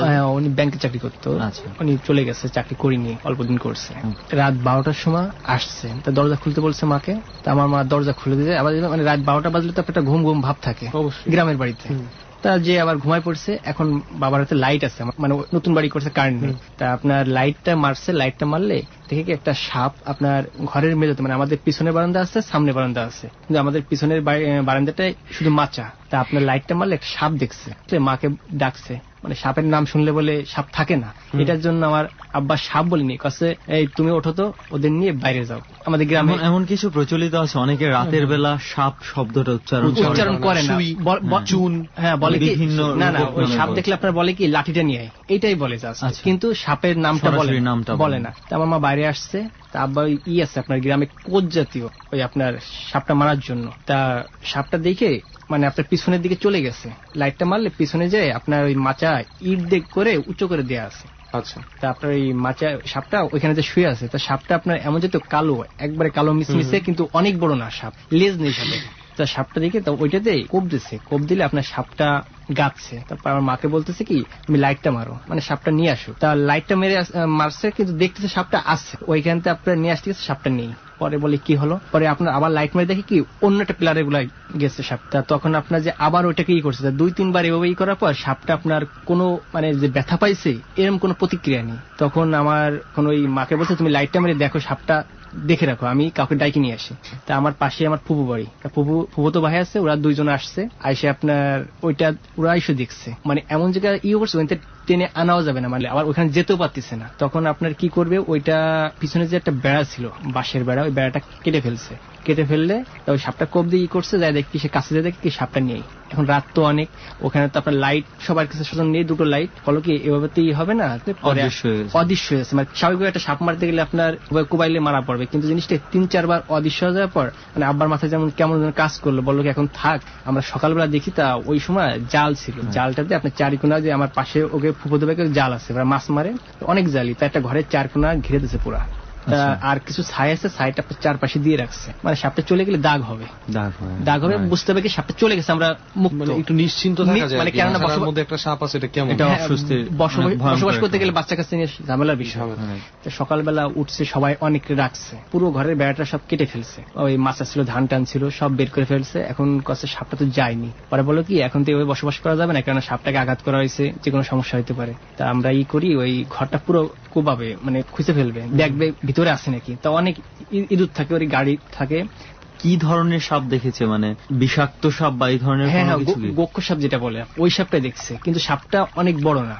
তখন সব খুঁজে দিয়েছে, তাই একটা নিয়ে আসছে আপনার ওই তুলোরাশি আছে। তুলোরাশি বলতে কি, উনি হাত চালান দিলে বলতে পারবে কি সাপটা ঘরের কোথায় আছে, মাটির তলে থাকলেও। তো চালান দিয়ে দেখে কি সাপটা একটা কোনায় গেছে, তা খুঁজতে খুঁজতে একবারে শেষ সীমানা পর্যন্ত গেছে, কিন্তু আপনার সাপটাকে আর পাইনি। পরে অতটুকু কাছে সবাই মনে করছে কি এখানে সাপটা আছে, কেননা ওই হাত যে ওইখানে দাঁড়াচ্ছে, তো ওইখানে যে আপনার খুঁজছে একটা ইঁদুর পাইছে। পরে বলে কি সাপ নেই, তা আমার বাবা বলতেছে কি এই ঘরে আর বসবাস করা যাবে না, কেননা এইরকম হয়েছে। তা ঘরটা বিক্রি করে দিচ্ছে, বিক্রি করে দিয়ে আমাদের তখন থেকে একটা ইটের ঘর উঠাইছে, মানে পাশে একটা ঘর ছিল, ওই ঘরে যাই থাকে, কিন্তু এই ঘরে আমরা থাকি না। তাই আপনার ঘরটা দিচ্ছে 1 বছর হয়ে গেছে, 1 বছরের ভিতরে সাপটা আপনাদের দেখা যায়নি। তা আমার মা, বাথরুম তো পিছনে ছিল আমাদের ঘরের পিছনে, তা একদিন বাথরুমে গেছে রাত প্রায় 9টা-10টা, হারিকেন নিয়ে গেছে, কারণ নেই। তা যাই দেখি সাপটা বাথরুমের পরে শুয়ে আছে, সেম সাপটা বাথরুমের ওখানে দেখছি। দেখে মা আবার চিৎকার করে বাসায় চলে আসছে। তা মা বলে কি বাড়ি এসে বলছে কি তুমি তাড়াতাড়ি আসো। তা আব্বা গেছে, যাই দেখে কি আপনার ওই যে আমাদের ওয়াল করে ঘর দিছে, তার ডোয়া পাকা উপরেই, তাই সাপটা উপরে উঠতেছে, ডোয়া উপরের দিকে যাচ্ছে। ইচ্ছা করলে সাপটা চলে যেতে পারতো অন্য কোথাও, মানে পাশে আবার আমাদের একটু কলা গাছ, বাগান টাগান, চলে যেতে পারতো। সাপটা ওই ঘর বেয়ে উঠতেছে, মানে কি সাপটা বেশি স্পিড না, মানে অনেক ধীরে ধীরে। তা ওই আমার ওই ফুফুতো ভাইকে আবার ডাকছে, তা ওরা ওইটাই মানে 10-12 জন আসছে। তা ওই যে পাটখড়ি আছে, আগুন ধরায় করছে, মানে আলোকিত করছে, করে ওই সাপটাকে আপনার মারছে লাঠি দিয়ে, অনেক জোরে বাড়ি দিচ্ছে। তো ওইখানে কাঁঠালি পাতা ছিল, ওই সাপটা বাড়ি দিলে উল্টে যায় কাঁঠালি পাতার ভিতরে পড়ছে। তখন ভাবছে কি সাপটা তো মারাই পড়বে, ওর ভিতরেই আছে। ওইখানে যে সবকিছু পরিষ্কার করছে, সাপটা নেই। পরে আপনার সাপটা এভাবে ওই দিন উদাও, মানে এত খোঁজাখুঁজি করছে, পাটখড়ি ওইখানে ছিল বা ওই কলা গাছটা দিয়ে এত খোঁজাখুঁজি করছে কাঁঠালি পাতার ভিতরে সাপটা। এমনকি যখন মারার পর কি সাপটা মানে শর্টপট করেন যেভাবে, ওইভাবে করে সাপটা ওদিকে গড় দিয়ে পড়ছে, মানে যাতে করে সাপটা মানে কি ব্যথা পাইছে এন্ড মারা পড়বে, কিন্তু জিনিসটা আর খুঁজে পাইনি। পরে এভাবে চলে গেছে, আমার মাকে স্বপ্নে দেখাচ্ছে, মানে এই ঘটনার পরে আপনার মাকে কাছে কি আমি তোদের ভালোর জন্য আসছিলাম, কিন্তু তোরা আমাকে আর মারিস না। এখন সাপ জিনিসটা তো কেউ গ্রামে দেখলেই মারবে, এটা অটোমেটিক নিয়ম হয়ে গেছে। এখন জিনিসটা কি এর প্রায় 2-3 মাস পর আবার সাপটা আমাদের ওই সেম বাথরুমের পর আবার মা দেখছে, মা দেখে আবার ডাক দিচ্ছে। ডাক দিলে এবার আব্বার কাউকে ডাকাডাকি করিনি, তা আব্বা বলছে তুই লাইট মেরে রাখ। সাপটা দেখছে, তা আব্বা কোপ দিছে, কোপ দিলে সাপটা অটোমেটিক গাছে। আব্বা বলছে তুই এটা নিজের চোখে দেখা? হ্যাঁ, আমার নিজের চোখে দেখা। আব্বা বলছে কি তুই যে কোষে যে থাকে বাঁশের লাঠি মতন থাকে, মানে সামনে আমার ওইটা থাকে। তা আব্বা বলছে তুই মানে ওখানে একটা পাতা ছিল, কাঁঠালি পাতা, তা আব্বা বলছে তুই ঠাসে ধর, আমি ওই করি, ওই যে পাতাটা সরাই, তারপর মারি, বাড়ি দিই সাপটা। তা আমি এরকম ধরছি, ধরলে তো শব্দ মানে নড়বে, সাপটা নড়বে না ব্যথা পাইলে, এরকম নড়তেছে, কিন্তু আমি নিজে ধরছি, ধরে রাখছে। আব্বা ওইটা দেখতেছে যে মানে কেরাল জাতীয় মানে কুটা জাতীয় আছে, ওইটা সরাই দেখতেছে, কিন্তু ওটা সরাই দেখতে নাই সাপটা অটোমেটিক। অথচ আপনি টের পাচ্ছেন যে ওটা মানে আপনি নড়াচড়া আছে। নদীতে একটা মাছ মারতে গেলে ওই কোষ দিয়ে, মানে অনেক সময় তুই যখন দিয়ে মাছ মারা হয়, যদি এর মধ্যে কিছু বেঁধে যায় বোঝা যায় কিছু একটা ভাইব্রেশন একটা আসেই, অবশ্যই আসে। কেননা আমি তো বুঝতেছি কি এরকম নড়তেছে, মানে ভেঙে ফেলাচ্ছে, এরকম নড়াচড়া করতেছে। তখন মানে ওই মাকে স্বপ্নে দেখলো তুই আর মারিস না। তারপর আমার মাকে ওই স্বপ্নের ভিতরে অনেক সময় বোবা আছে না ধরে, তখন ওরই পরে থেকে বেশি বেশি করে হয়েছে, আমার মাকে অজ্ঞান হয়ে থাকে। ওইটা ধরলে ওই আপনার মা বলে কি কিরকম যেন কিসি জন এসে যে এসরে ধরছে, কিন্তু কিছুই নেই, কিন্তু মার দাগ থাকে গলায় টলায়, আপনার এসরলে যে একটা রক্তের মতো দাগের খামচি দিয়ে, হ্যাঁ এইসব দাগ মানে গলায়, আপনার হাতে, এগুলো হয়ে থাকে। জোরে চাপ দিয়ে ধরে রাখলে রক্ত জমাট হয়ে যায়। হ্যাঁ, মা বলে কি আমার দম একটু মানে বোবাই ধরলে একদম ডাকতে হয়, তা আমার বাবা ধরেন ঘুমাই গেছে, আমরা পাশের মধ্যে মারে মা মা করে ডাকলে মা চলে যায়, যা বলে কি আমারে আইসে কে যেন গলা চিপে ধরছে করছে। তখন আমরা কাছে যাই দেখি কি সত্যি সত্যি মারে এই জায়গায় শ্রইছে, এই জায়গায় শ্রইছে, মানে একটা রক্তাক্ত ভাব হয়ে গেছে। তো তারপর আমাদের পর 3টা গরু মারা গেছে 1 মাসে। আমাদের বড় গরু ছিল, তা আপনার ক্ষতি করার জন্য আসেনি, কিন্তু ওই যে মারছে ব্যথা দিচ্ছে, আপনি দেখা যাচ্ছে কি আমাদের শুধু শুধু তারা ব্যথা দিলে। তারপর আমার ছোট ভাই তখন আমার থেকে 2 বছরের ছোট হবে, ও জীবনে গেছে মামা বাড়ি। তা ওনাদের বাসাটা একটা বাগানের ভিতরে, মানে অনেক বড় বাগান। তা আমার ছোট ভাইটা, আমি আর মা 3 জনে গেছি। রাত্রিবেলা মামাদের বাসায় ওরা অনেক কিছু রান্না করছে, ইলিশ মাছ ভুনা করছে, মাংস টাংস দিয়ে অনেক কিছু রান্না করছে। তা ছোট ভাইটা, ওদের বাথরুমটা একবারে গ্রামে তো অনেক ভিতরে, তা আপনার বাগানের ভিতরে গেলে ও বলছে রাত্রিবেলা আমি বাথরুমে যাব। তা আমার মা বলছে আমি এখানে দাঁড়িয়ে থাকলাম। তা ও গেলে বাথরুমের থেকে আইসে বলে কি বাথরুমে গেছি, আমার কাছে নাকের কে যেন একটা আগুনের মতন ধরছে, মানে নাকের সামনে ধরছে। তা মা অতটা গুরুত্ব করিনি, তখন আইসে ওই ভুনা মাছ ইলিশ মাছ এসব খাইছে। তা ও যে ভাত খায় যতগুলা, অবাস্তব ভাবে ভাত খাইছে, অনেক স্বাভাবিক ইচ্ছে অনেক বেশি। তারপর আমার মা গুরুত্ব করিনি। পরে বাড়িতে আসলে নাকে কথা বলতেছে, কথাটা যে স্পষ্ট বলবে, নাকে কথা বলতেছে। এখন ও হঠাৎ করে কান্দে ওঠে, মানে চিৎকার করে কান্দে উঠে বলতেছে কি কিরা যেন ও যে দাঁড়ায় রয়েছে, ঘুমের মধ্যে না বাস্তবে বলতে বসে আছে, হঠাৎ করে চিৎকার করে বলতেছে কি কান্দে উঠে বলে মা মা কে যেন আসছে আমার সামনে। ডর মানে ভয়। কই কেউ না তো, ও যে জড়াই ধরে কান্দে। তারপর কাকে জড়াই ধরে কান্দে? এই মাকে বা আমাকে। আচ্ছা, আমার সামনে যাকে বা জড়াই ধরে কান্দে। এখন ওইভাবে করতে করতে আপনার ও কি করে, ও কোন গাছে উঠতে পারে না, ও গাছের সাইডে উঠে যাচ্ছে অটোমেটিক, সাঁতরাতে পারে না, ও পুকুরের মাঝখানে সাঁতরে চলে যাচ্ছে, মানে হঠাৎ করে পারে না, হঠাৎ চলে যাচ্ছে। তাকে দেয় ধরে নিয়ে আসতেছে। মানে কত তার তখন তার বয়স ধরেন 8-9 বছর বয়স হবে। আপনার ওই সামসেট আছে আমাদের যে ঘরের সামসেটের পর উঠে বসে থাকতেছে, মানে এভাবে আমাকে ধরে মারতেছে, আমার মাকে ধরে মারতেছে, খালি আব্বাকে ভয় পায়। তা ও বলে কি গরুর গোশ খাবো, মানে ও গরুর গোশ আর মিষ্টিটা পছন্দ করে। পাশের থেকে সবাই বলে কি গরুর গোশ নিয়ে তোরা ভুল কাজ করছিস, ওর এই প্রবলেম, তোরা গরুর গোশ আনছিস কেন? ওইটা আসলে আমরা কিন্তু এই গরুর গোশের একটা জাহিদ ভাই এবং আলী ভাইয়ের কথা, তো এই ধরনের কিছু একটা আলী ভাইয়ের কথা পেয়েছি। এই একদিনই আনছে গরুর গোশ, ওর জন্য ওই গরুর গোশ আর আনে না। তা সবাই কষ্ট কি এর ঘাড়ে কোনো জেন টেন আসছে, ভালো কবিরাজ টবিরাজ দেখা। তা আমার আব্বা যেখানে যা বলছে, আপনার যত ফকির বাড়ি আছে বা আছে সব জায়গায় গেছে, যা পরও আপনার ওইটা যায় না। তা আমার ডাক্তার দেখানোর চেষ্টা, সাইকিয়াট্রিস্ট, হ্যাঁ আপনার যশোর নিয়ে গেছে মানসিক ডাক্তারের কাছে, পরীক্ষা টরীক্ষা করে দেখছে নাকে কি হয়েছে, নাকে মানে এক্সরে করে দেখছে নাক ভাঙে টেকে কেউ আঘাত করছে নাকি, নাকে কথা বলে, নাকে কি হয়েছে, বলে কিছুই হয়নি। তো ওষুধ দিয়ে আপনার 1 সপ্তাহ দেখি কিছুই কমে না, ওর সবকিছু অ্যাবনরমাল। আর ওকে আপনার এমন জিনিসটা কি 2 জনে ধরে রাখতে পারতাম না। ওকে ওই হলুদ পোড়া দিচ্ছে নাকে হলুদ পোড়া দিলে বলে কি আমার এগুলো দিচ্ছিস কেন, আমার সমস্যা হচ্ছে। তারপরে জোর করে দেয়, তারপর 3 দিন ভালো আছে, 3 দিন ভালো থাকার পর আপনার আবার এই প্রবলেম শুরু হয় ওর। পরে শেষ পর্যন্ত কি হয়েছে আপনার এইভাবে প্রায় 2 বছর আমাদের কেটে গেছে। তারপর একটা হুজুরের খোঁজ পেলাম, ওনাকে আনা হয়েছে, আনার পর 6 মাস ভালো ছিল। সে কি করছিল হুজুরটা? উনি আইসে বলে কি বাড়ি বন্ধ দিচ্ছে, আপনার 4 কোণা 4টে বাড়ি, যে বাঁশেরই আছে না, ওইটা 4 কোণা বাড়ি বন্ধ দিল। তারপর ওকে তাবিজ দিল, এগুলো যেন কখনো খোলে না, খুললে আবার প্রবলেম হইতে পারে। 6 মাস পর ও তাবিজ একটা খুলে গেছে হাতের থেকে, পড়ে গেলে ও আর বলিনি যে মা তাবিজটা খুলে গেছে। পরে আবার সেই প্রবলেম শুরু হয়ে গেছে। প্রবলেম শুরু হলো, ওই হুজুরকে আবার গেছে, আমার যেতে হবে না, আমি তাবিজটা দিচ্ছি, এটা আবার নিয়ে দাও, ঠিক হবে। তো ওইটা দিলে ততটা আর হলো না, মানে আবার ওই প্রবলেমটা থেকে গেল। পরে ঢাকা থেকে একটা ফকির আমাদের এখানে আত্মীয় বাড়ি গেছে, সে ফকির একটা তাবিজ দিছে, বলছে টাকা পয়সা লাগবে না, তাইতে সমস্যার সমাধান হবে। তো সেভাবে এখন কি মোটামুটি ভালো। আচ্ছা, পরে জানতে পারলাম যে একটা হুজুর আমাদের বলছে এটা একটা জিন। মানে কোনটা? ওই যে আপনি যে সাপের যে ঘটনাটা বলছেন, সাপটা একটা জিন, যে সাপটাকে আপনারা মারার চেষ্টা করছে, ওটা হলো আপনার একটা জিন, মানে ওটা মাটিতে থাকে, মানে জিন 2 প্রকার, একটা মাটি জিন থাকে, ওই জিনটা। ওটা পরে জানা গেছে ওটা তোদের ভালোর জন্য আসছিল, কোনো ক্ষতি করার জন্য আসছিল না, কিন্তু পরে তোরা যে ওকে মারছিস এটার জন্য পরে তোদের এই সমস্যাগুলো হয়েছে। এরপর কি আপনাদের ফ্যামিলিতে আর কিছু ঘটেছে?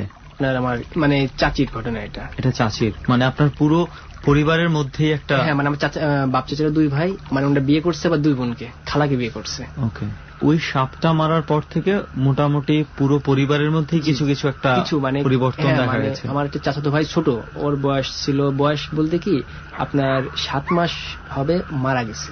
তা মারা গেলে আমার চাচি তো খুব কান্নাকাটি করে, না সেরেকুল নাম রাখছিল বুঝছেন।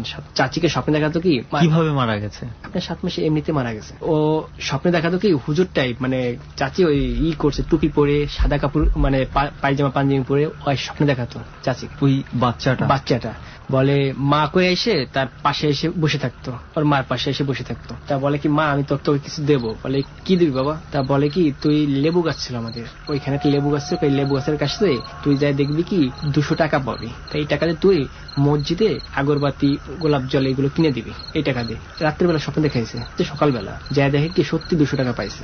পরে ওইটা দিয়ে আপনার ওই আগরবাতি ইটি সব কিনে দিচ্ছে মসজিদে। পরে আবার স্বপ্ন দেখাইছে কি মা তুই মানে আমাদের পাশে ওই জায়গায় খুঁড়বি হাড়ি পাবি, ওইটা তোর কোনো সমস্যা থাকবে না। চাচি বলতেছে কি বাবা পরের জায়গা খুঁজলে মানে কিছু মনে করতে পারে মানুষ। বলে কি তাহলে মা তুমি এক কাজ করবে, আমাদের যে পুকুর আছে ওই পুকুরে যা তুমি ডুব দিবা, ডুব দিলে তুমি পাবা একটা হাড়ি, ওইটা তবে তুমি কোনো আপনজন নিয়ে যাবা, মানে পরের কাউকে নিয়ে যাবা না। আপন বলতে তো আমার চাচাই, মানে হাড়িটা তুলতে যখন যাবে কোনো আপনজনকে নিয়ে যাবে।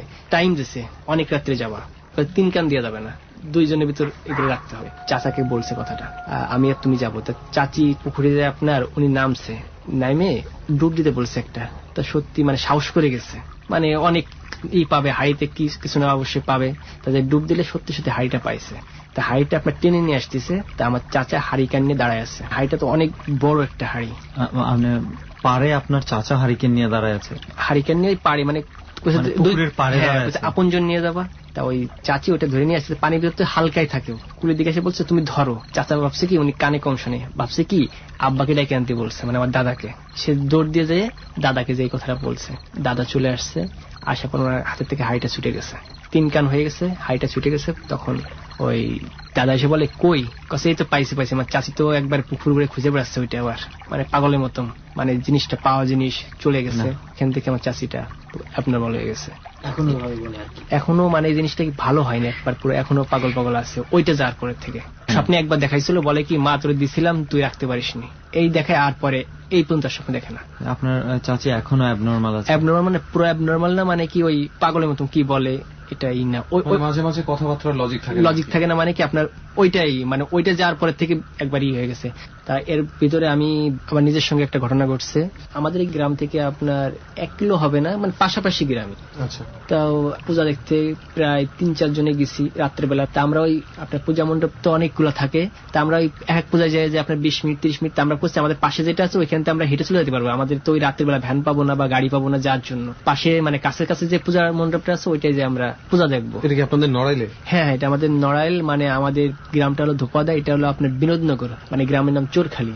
মণ্ডপটা স্কুল আছে ওই মাঠে, হচ্ছে আপনার অনেক মানুষ। তা মাইক আপনার সাউন্ড বক্স চালাইলে আমার একটা ফোন আসছে কল। তা আমার সাথে 2-3 জন আছে, তোরা বস, তোরা এখানে থাক, আমি আসতেছি। পাশেই গ্রাম, আমার ভালো লাগতেছে না, ওকে যাইতে বলছে। ওরা বলছে আমরা লাস্ট পর্যন্ত দেখবো পূজা, লাস্ট পর্যন্ত দেখে ওই ভোর বেলায় আমরা যাবো আজানের সময়। আর আমার ফোন আসছে, আমি ফোন করতে আমি চলে যাই। পূজা মণ্ডপ থেকে নিলিবিলি জায়গা যেতে গেলে আপনার আধা কিলো দূর যেতে হবে, কেননা সাউন্ডটা ক্লিয়ার শুনতে গেলে।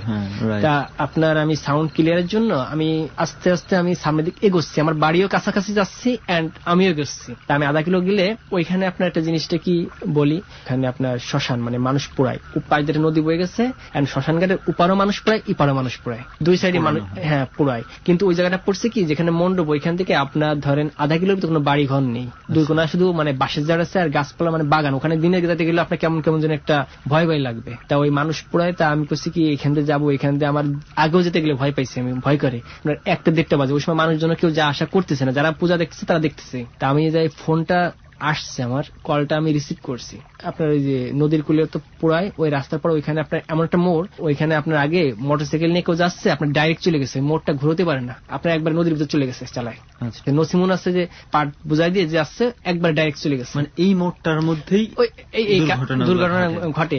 মানে ওইখানে একটা হয়েছিল, গরুর ব্যবসা ছিল, আপনার ওই গরু কিনে নিয়ে যাচ্ছিল, ওনাকে ওইখান থেকে মেরে ফেলা হয়, টাকাটুকু নিয়ে গরু টরু নিয়ে ওনাকে ওইখানে মেরে ফেলে। আর ওইখানে আপনার বাগান, ওইখানে আপনার মানুষজন, মানে ওই রোডটা এমন রোড দিনে যায় বসে না, আর আপনার ওই মানুষটা ওইখানে মেরে ফেলে, মানে যাতে করে আশপাশে কেউ না আসতে পারে।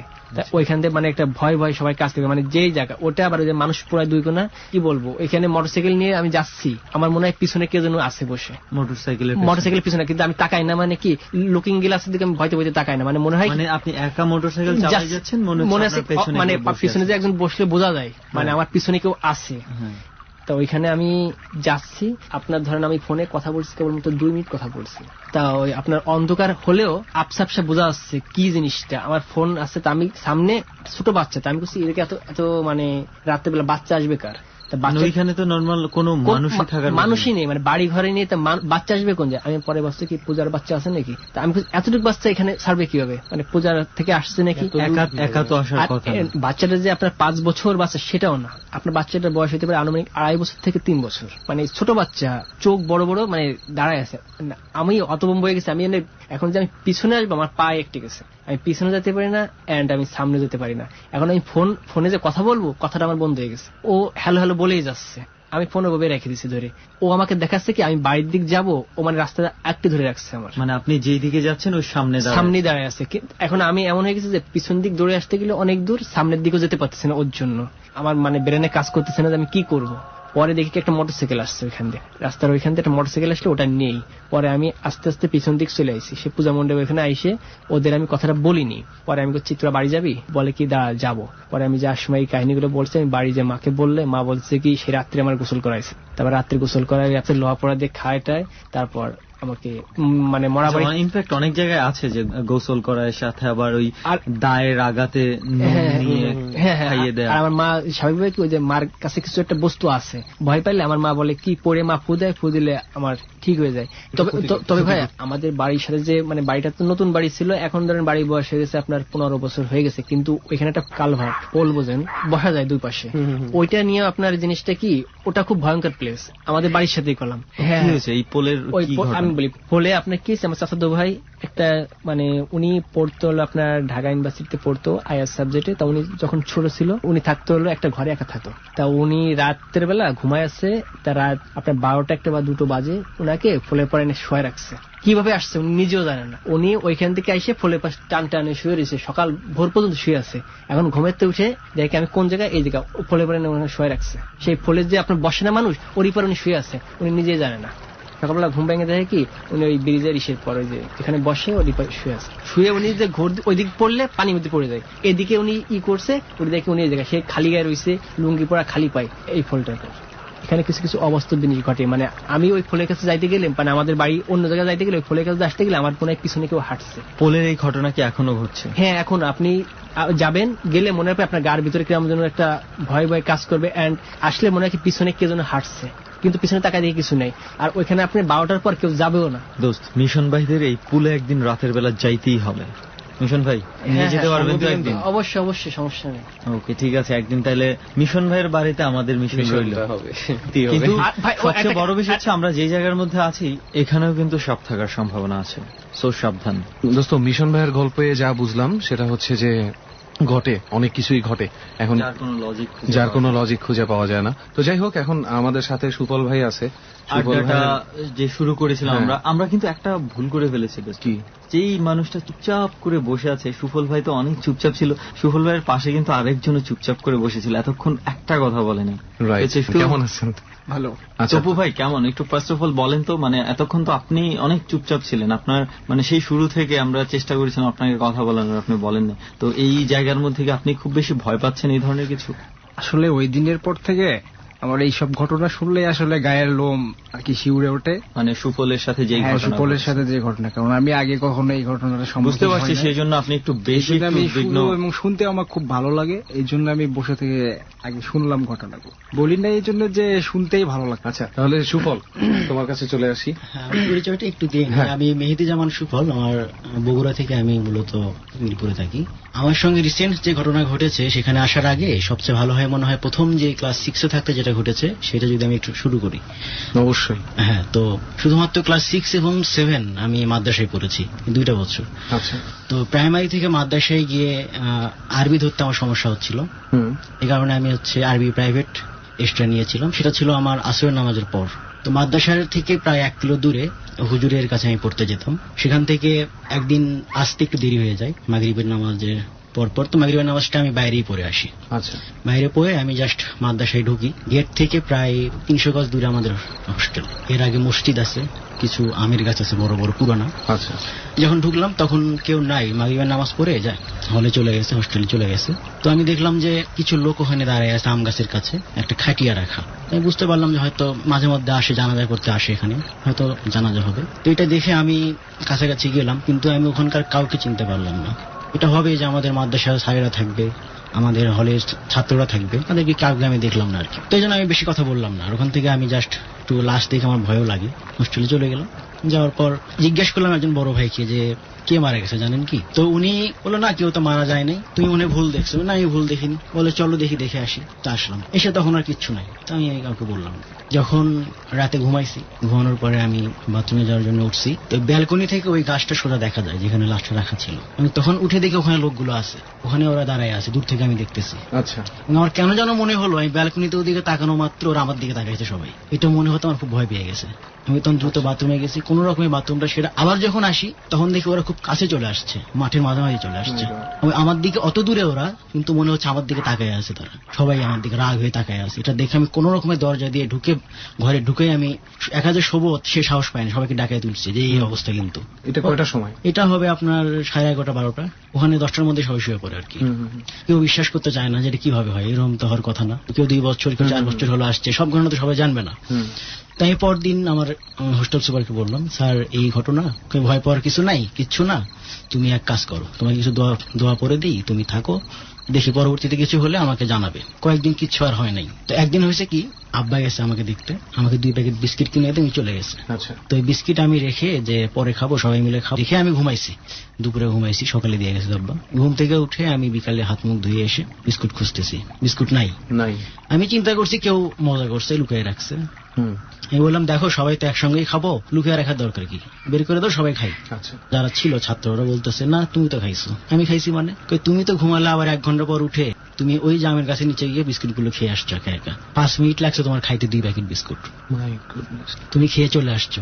না, এটা বিশ্বাস হয় না। তো ঠিক আছে, স্যার দেখছে, স্যারকে বলো। আমি স্যারকে কাছে গেলাম, স্যার আমাকে দেখে আমি বলার আগে সেই বলতেছে কিরে পেটুক, ভালোই তো খাইলি। তুমি স্যার আমি এটাই বলতেছি, আমি কখন খাইলাম। স্যার বুঝতে পারছে জিনিসটা যে কিছু একটা। তুমি শুধু বলতেছে ঠিক আছে তুমি কিছু কাউকে বলো না, যারা যারা জানে তাদেরকেই। পরে রাতে উনি আসলো, এসে বলতেছে এই তোমরা যারা দেখছো শুনছো কাউকে বলো না, এর মধ্যে কিছু আছে কিনা আমি দেখার চেষ্টা করতেছি। প্রায় মাসখানিক পরে হুজুর আমাকে বলছিল তুমি একা একা রাতের বেলা একা বের হবা না, নামাজ পড়ে আসার সময় মসজিদ থেকে কারো সঙ্গে আসবা। তো ওই দিন হয়েছে কি, আমার খুব ক্ষুধা লাগছে, আমাদের ঈশান নামাজ পড়েই ওই ডাইনিং এ যাইতাম খাইতে। তো এসে আমি প্লেট নিয়ে ডাইনিং এ যাবো, ফরসটা করে বের হয়ে আসছে। বের হয়ে এসে তারপরে আমার আসতেছে আর মনে নেই আমার কিছু। যখন জ্ঞান ফিরলো, মানে দেখি সবাই আমাকে ঘিরে আছে। আমার চাচা সেখানে, আমার চাচার বাসা ওখান থেকে একটু দূরে ছিল, সুলতানগঞ্জ পাড়া, বগুড়া। ওনাকে আমি দেখলাম। পরে শুনলাম যে এরকম আমি নাকি গাছের কাছে আসতেই, বড় আম গাছ, আমি কিন্তু গাছে ওঠাতে অতটা পাকা না, তো আমি নাকি ওই গাছ বেয়ে আমি উঠে গেছি দ্রুত, খুব দ্রুত। এটা দেখে একটা বড় ভাই গাছে উঠতে পারে, উনি দেখে আমাকে নামাইছে। উনি বলছে আমাকে ধরা মাত্র আমার সেন্স নেই, গাছে ওঠাটাই আমার মনে নেই। তখন থেকে আমি অ্যাট্রাক্টেড। এটা জানার পরে চাচা একটা হুজুরের কাছ থেকে আমাকে তাবিজ নিয়ে দিল, যে তাবিজ পরে থাকো কিছু আর হবে না। কে আব্বা আবার তাবিজ পছন্দ করে না, বলে না তাবিজ পড়ো না, তুমি দোয়া কালাম পড়ো, এতে আনাফ, তাবিজ পড়ো না, তোমাকে মাদ্রাসায় পড়তে হবে না, তুমি হাই স্কুলে ভর্তি হও। আবার তারপর থেকে আল্লাহর রহমতে তাবিজটা খুলে ফেলি, কিচ্ছু হয়নি। 2012 সাল পর্যন্ত ভালো ছিল। 2012 সালে আবারও খালার বাড়িতে, এই তপুদের বাড়ির ওখানে শুরু হয় আবার নতুন ঘটনা। 2012-তে মাঝে দীর্ঘ সময় একটা কোন ধরনের কোনো ঝামেলা নেই। তো 2012 সালে যেটা ঘটে সেটাতে আমি আসি এখন। অবশ্যই এটা বগুড়াতেই, বাট আমার মাদ্রাসায় না, এটা আমার আমাদের বাড়িতে, মানে এই যে তপু ভাই যে আছেন তপুদের বাড়িতে। আমার বড় ভাইয়ার বিয়ের সময়কার ঘটনা। বাড়িতে অনেক লোক, ন্যাচারালি অন্য বাড়িতে থাকতে হয় বিয়ের সময়, একটু মানুষজন বেশি থাকে। যেহেতু আমরা ভাবলাম আমরা 3 জন আছি, আমি, ও আর ওই আমার ফুফাতো ভাইয়ের ছেলে আরেফিন, আমরা বাজার থেকে প্ল্যান করছিলাম যে আমরা ওই বাড়িতে গিয়ে থাকবো, আমার বাড়িতে জায়গা হবে না। সেই তো আমরা প্ল্যান করলাম, জুয়েলকে বললাম তুই বাড়ি থেকে খেয়ে আয়, আমরাও খাওয়া দাওয়া করে আসছি। তো ও আবার ঝটপট, তা আমাদের অনেক দেরি, আমরা বাড়ির চাবিটা ওকে দিলাম, ও নিয়ে বাড়ির ভিতর যে বসেছে। আমরা খাওয়া দাওয়া সেরে গিয়ে দেখি ও অন্ধকারে এই বারান্দায় এই দেয়ালের সাথে হেলানো দিয়ে এরকম বসে আছে। আমার বন্ধু জুয়েল। টোটালে 4 জন আমরা ওখানে বসে খাওয়ার পরে আড্ডা দিচ্ছি, ভেরিকেন পাশে জ্বালানো, আর আমরা বসে আমি গান গাচ্ছি এবং মোবাইলে গান ছাড়া আমি ওর সাথে সাথে আমি জোরে জোরে চিল্লাই চিল্লাই গান গাচ্ছি ওখানে। তা কিছুক্ষণ পর ডর মানে ভয়। দেখতে দেখতে রাতটা অনেক গভীর হয়ে গেল। এবং আরো কিছু গল্প বাকি। কারণ রাত যত গভীর হয়, ভয় তত গভীর হয়। আর সত্যি সত্যি যারা ডরের রেসিপি মেনে ডরকে শোনেন, তারা ডরকে আসলে অন্যরকম ভাবে অনুভব করতে পারেন। ডরের রেসিপিটা আরো একবার মনে করিয়ে দিচ্ছি। অন্ধকার ঘর, একলা আপনি, রেডিওটার ক্রিস্টাল ক্লিয়ার সাউন্ড, এবং যদি জানালাটা খোলা রাখতে পারেন খুব ভালো হয়।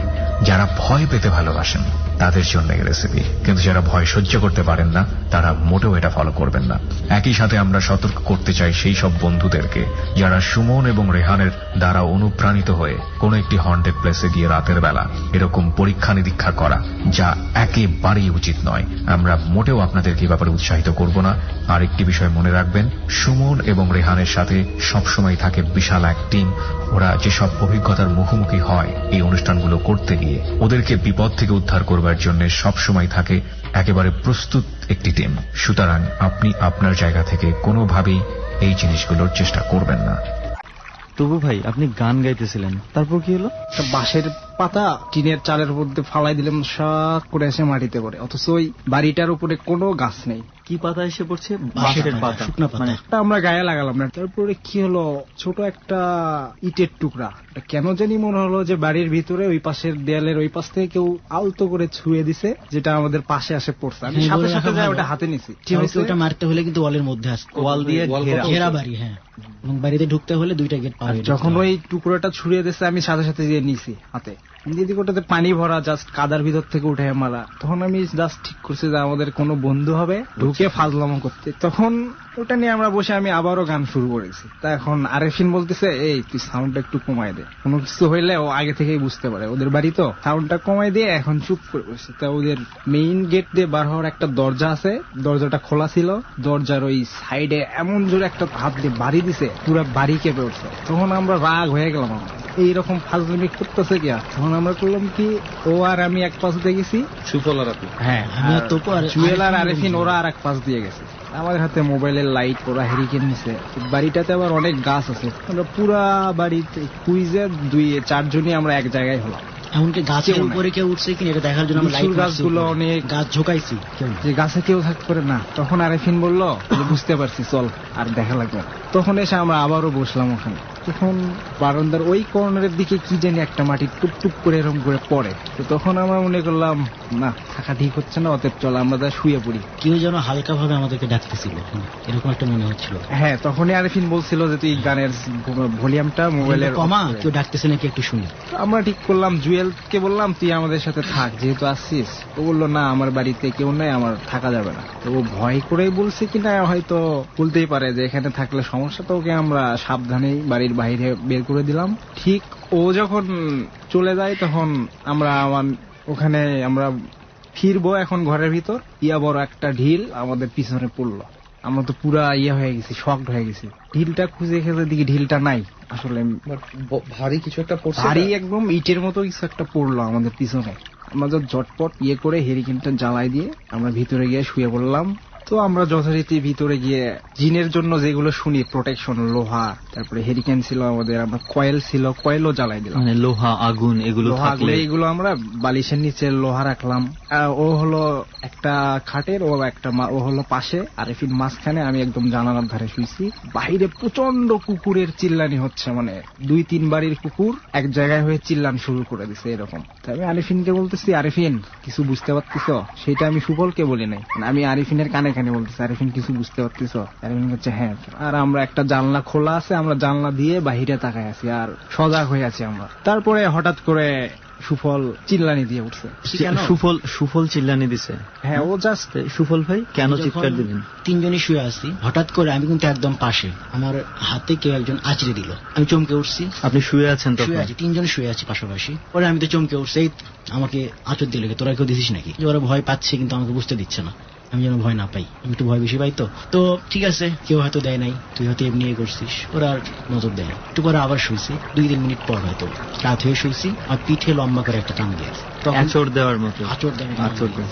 তখনই আমি আবার লাভ দিয়ে উঠে এদের গায়ে, মানে প্রচন্ড ভয় পেয়ে গেছি আমি, এর গায়ে পরে উঠে গেছি যে এই আমার ধর, কি হলো, কি মারতেছে, পিছনে তো কেউ নাই।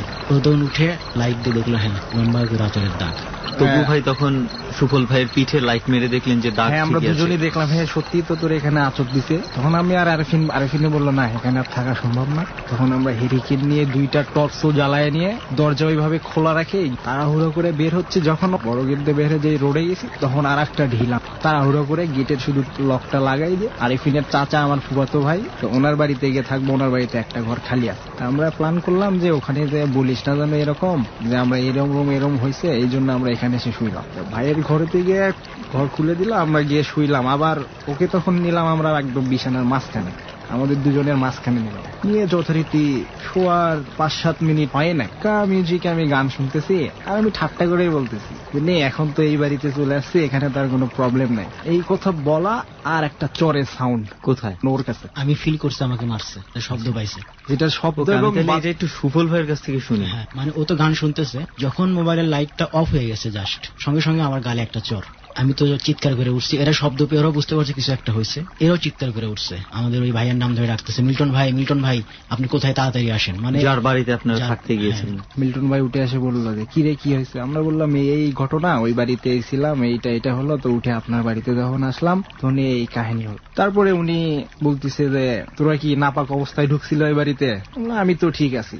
তা সুফল বলতেছে ওই কারণে সেই সময় সুফল যে কোনো কারণে 2 দিনও গোসল করতে পারে নাই। এইটা বললাম করছে হ্যাঁ এটাই মেইন কাজ দিছে, ও গোসল করে ঢোকো নাই, ওর ওই জন্য ওর উপর এইটা হয়েছে। কিন্তু সেই বাড়িটাই কেন, ওই বাড়িটাতে কি কোনো কিছু ঘটনা আছে? অ্যাকচুয়ালি বাড়িটা যেখানে করা হয়েছে ওখানে কবর ছিল, এবং কবর না শুধু এলাকার গরু টরু এইগুলো মারা গেলে ওইখানে যা পুঁতে রাখতো।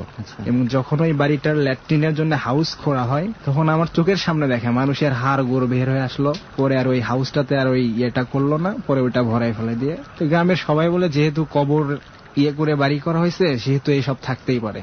আপনি যে চড় খেলেন এটা কি মনে মানুষের হাতের মতো কিছু? আমার গালে দাগ হয়ে গিয়েছিল। সেটা কি মানুষের হাতের মতো মনে হচ্ছে? ছাপ না, লাল আঘাতের চিহ্ন ছিল। তারপরেও ওইখানে আরেকটা ঘটনা হয়েছিল। ওইটার পরে ওকে বললো যে তুই অজু করে আয়। তারপরে ওকে অজু করে নিয়ে আসা হলো। নিয়ে এসে ওই মিল্টন ভাইয়ের কাছে একটা তাবিজ ছিল, ওটা ওর গায়ে বাঁধা দিয়ে বললো যে সমস্যা নাই, আমার বাড়িতে আসু, দেখি কি আসে এখন। এরকম করে আমাদের আশ্বস্ত করে উনি চলে গেল ওর তাবিজটা হাতে বাঁধাই দিয়ে। শোয়ার কিছুক্ষণ পর ওই গ্রামে যেটা বলে বোবা ধরার মতো আর কি, ঘুমের মধ্যে নড়তে পারে না, আমার জীবনে কখনো হয় নাই। ওই দিন হঠাৎ এইরকম একটা হয়েছে আমার, আমি চিল্লাচ্ছি আর মিল্টন ভাইকে ডাকতেছি, মনে হচ্ছে আমার জান বের হয়ে যাবে। ওই সময় আমি খেয়াল করতেছি আমার পিছনে কোন মহিলা দাঁড়ায় আছে। ওই রাতেই ওই ঘরেই। আচ্ছা, সে ডাকতেছে যে এইরকম করে যে আরেফিন ভাই চলেন বাইরে যাই, এরকম করতেছে। এরকম একটা আওয়াজ আমি আপনাদের সঙ্গে যে আরেকজন ছিল হ্যাঁ উনাকে ডাকছে, সেটা শুধুমাত্র আপনি শুনতে পাচ্ছি এবং আমি নড়াচড়া করতে পারছি না। হঠাৎ করে আমার ভাঙে গেছে, মানে আমার মনে হলো আমি 1-1.5 ঘন্টা ধরে এরকম অবস্থায় আছি। তো মনে হয় ওটা 2-3 সেকেন্ড ছিল আমার এরকম। তারপরে এই ঘটনাটা আর আমি ওদেরকে এটা বললাম না। এটা হওয়ার পরে আবার 2 বছর 2014 পর্যন্ত কিছু হয় নাই, মানে একদম সব স্বাভাবিক বলতে আমরা ওই বাড়িতে খুব একটা যাই নাই। আমি তো তারপরে ওদের নিয়ে আর ওই বাড়িতে মানে সুফলকে নিয়ে মেনলি ওই বাড়িতে ঢোকা হয় নাই। আচ্ছা, এই বাড়িটা কোথায় ছিল যেন? বাড়িটা আমাদের গ্রামেই, আমার বাড়ির পাশে একদম। এবং কোন গ্রাম সেটা আপনার? আমার গ্রামের নাম হলো কুকি কালিদাস, শিবগঞ্জ থানার। ওখানে ছিল এই ঘটনা। তো এরপরে আমিও ঢাকায় চলে আসি, খুব একটা যাওয়া হয় না ওইদিকে, তো ঈদে গেছি। তো 2014 সালের ঈদে আমি যখন গেলাম বগুড়ায়, এদের ওখানে গেলাম, তখন সবাই বলতেছে আমাদের বন্ধুরা যে মানে ওই ঘটনার পর থেকে আর মোটামুটি একটা গ্যাপ ছিল, ওই 2 বছরের একটা গ্যাপ, 2 বছরের গ্যাপ। তারপরে সুফল ভাই ঢাকায় চলে আসলেন, সুফল ঢাকায়, আমিও ঢাকাতে, দুজনেই ঢাকায় চলে আসলেন। এইভাবে কোনো মিলিত আর হওয়ার ওয়ে নাই, কোনো ওকেশন ছাড়া বন্ধুদের সাথে। প্রত্যেক ঈদ উল ফিতরে যে যেখানে থাকবে ঈদের দিন আমরা পিকনিকের আয়োজন করি, সেই অনুযায়ী এই ঈদেও আমরা পিকনিকের আয়োজনটা করি। মোটামুটি রাত 3টা পর্যন্ত আমরা অনেক মজা টজা করি। পরে এখন সবার শরীর হাঁপিয়ে টেপে গেছে, সবাই ঘেমে টেমে গেছে, সবাই বলতেছে চল গোসল টোসল দিয়ে যে যার বাড়িতে চলে যাই। তো আমরা ওই রাতে, গত ঈদ উল ফিতরের রাতে, রাজু নামের একজন বলল যে ওই বাড়িতে আজকে ঢুকবো, দেখি তো কি হয়, কে আসে এই বাড়িতে, আমরা সেটাই দেখবো। কিছু গরুর গোস্ত বেঁচে গেছে, ওগুলো নিয়েই ঢুকবো, দেখি কে আসে। সবাই সায় দিল। আমরা 6 জন ছিলাম টোটালে, আর বাকি 2 জন বাইরে চলে গেছিল। তো আমরা করলাম কি, ওই পাতিলে কিছু গোস্ত ছিল, এগুলো নিয়ে গোসলের পরে ওই বাড়িতে আমরা ঢুকলাম।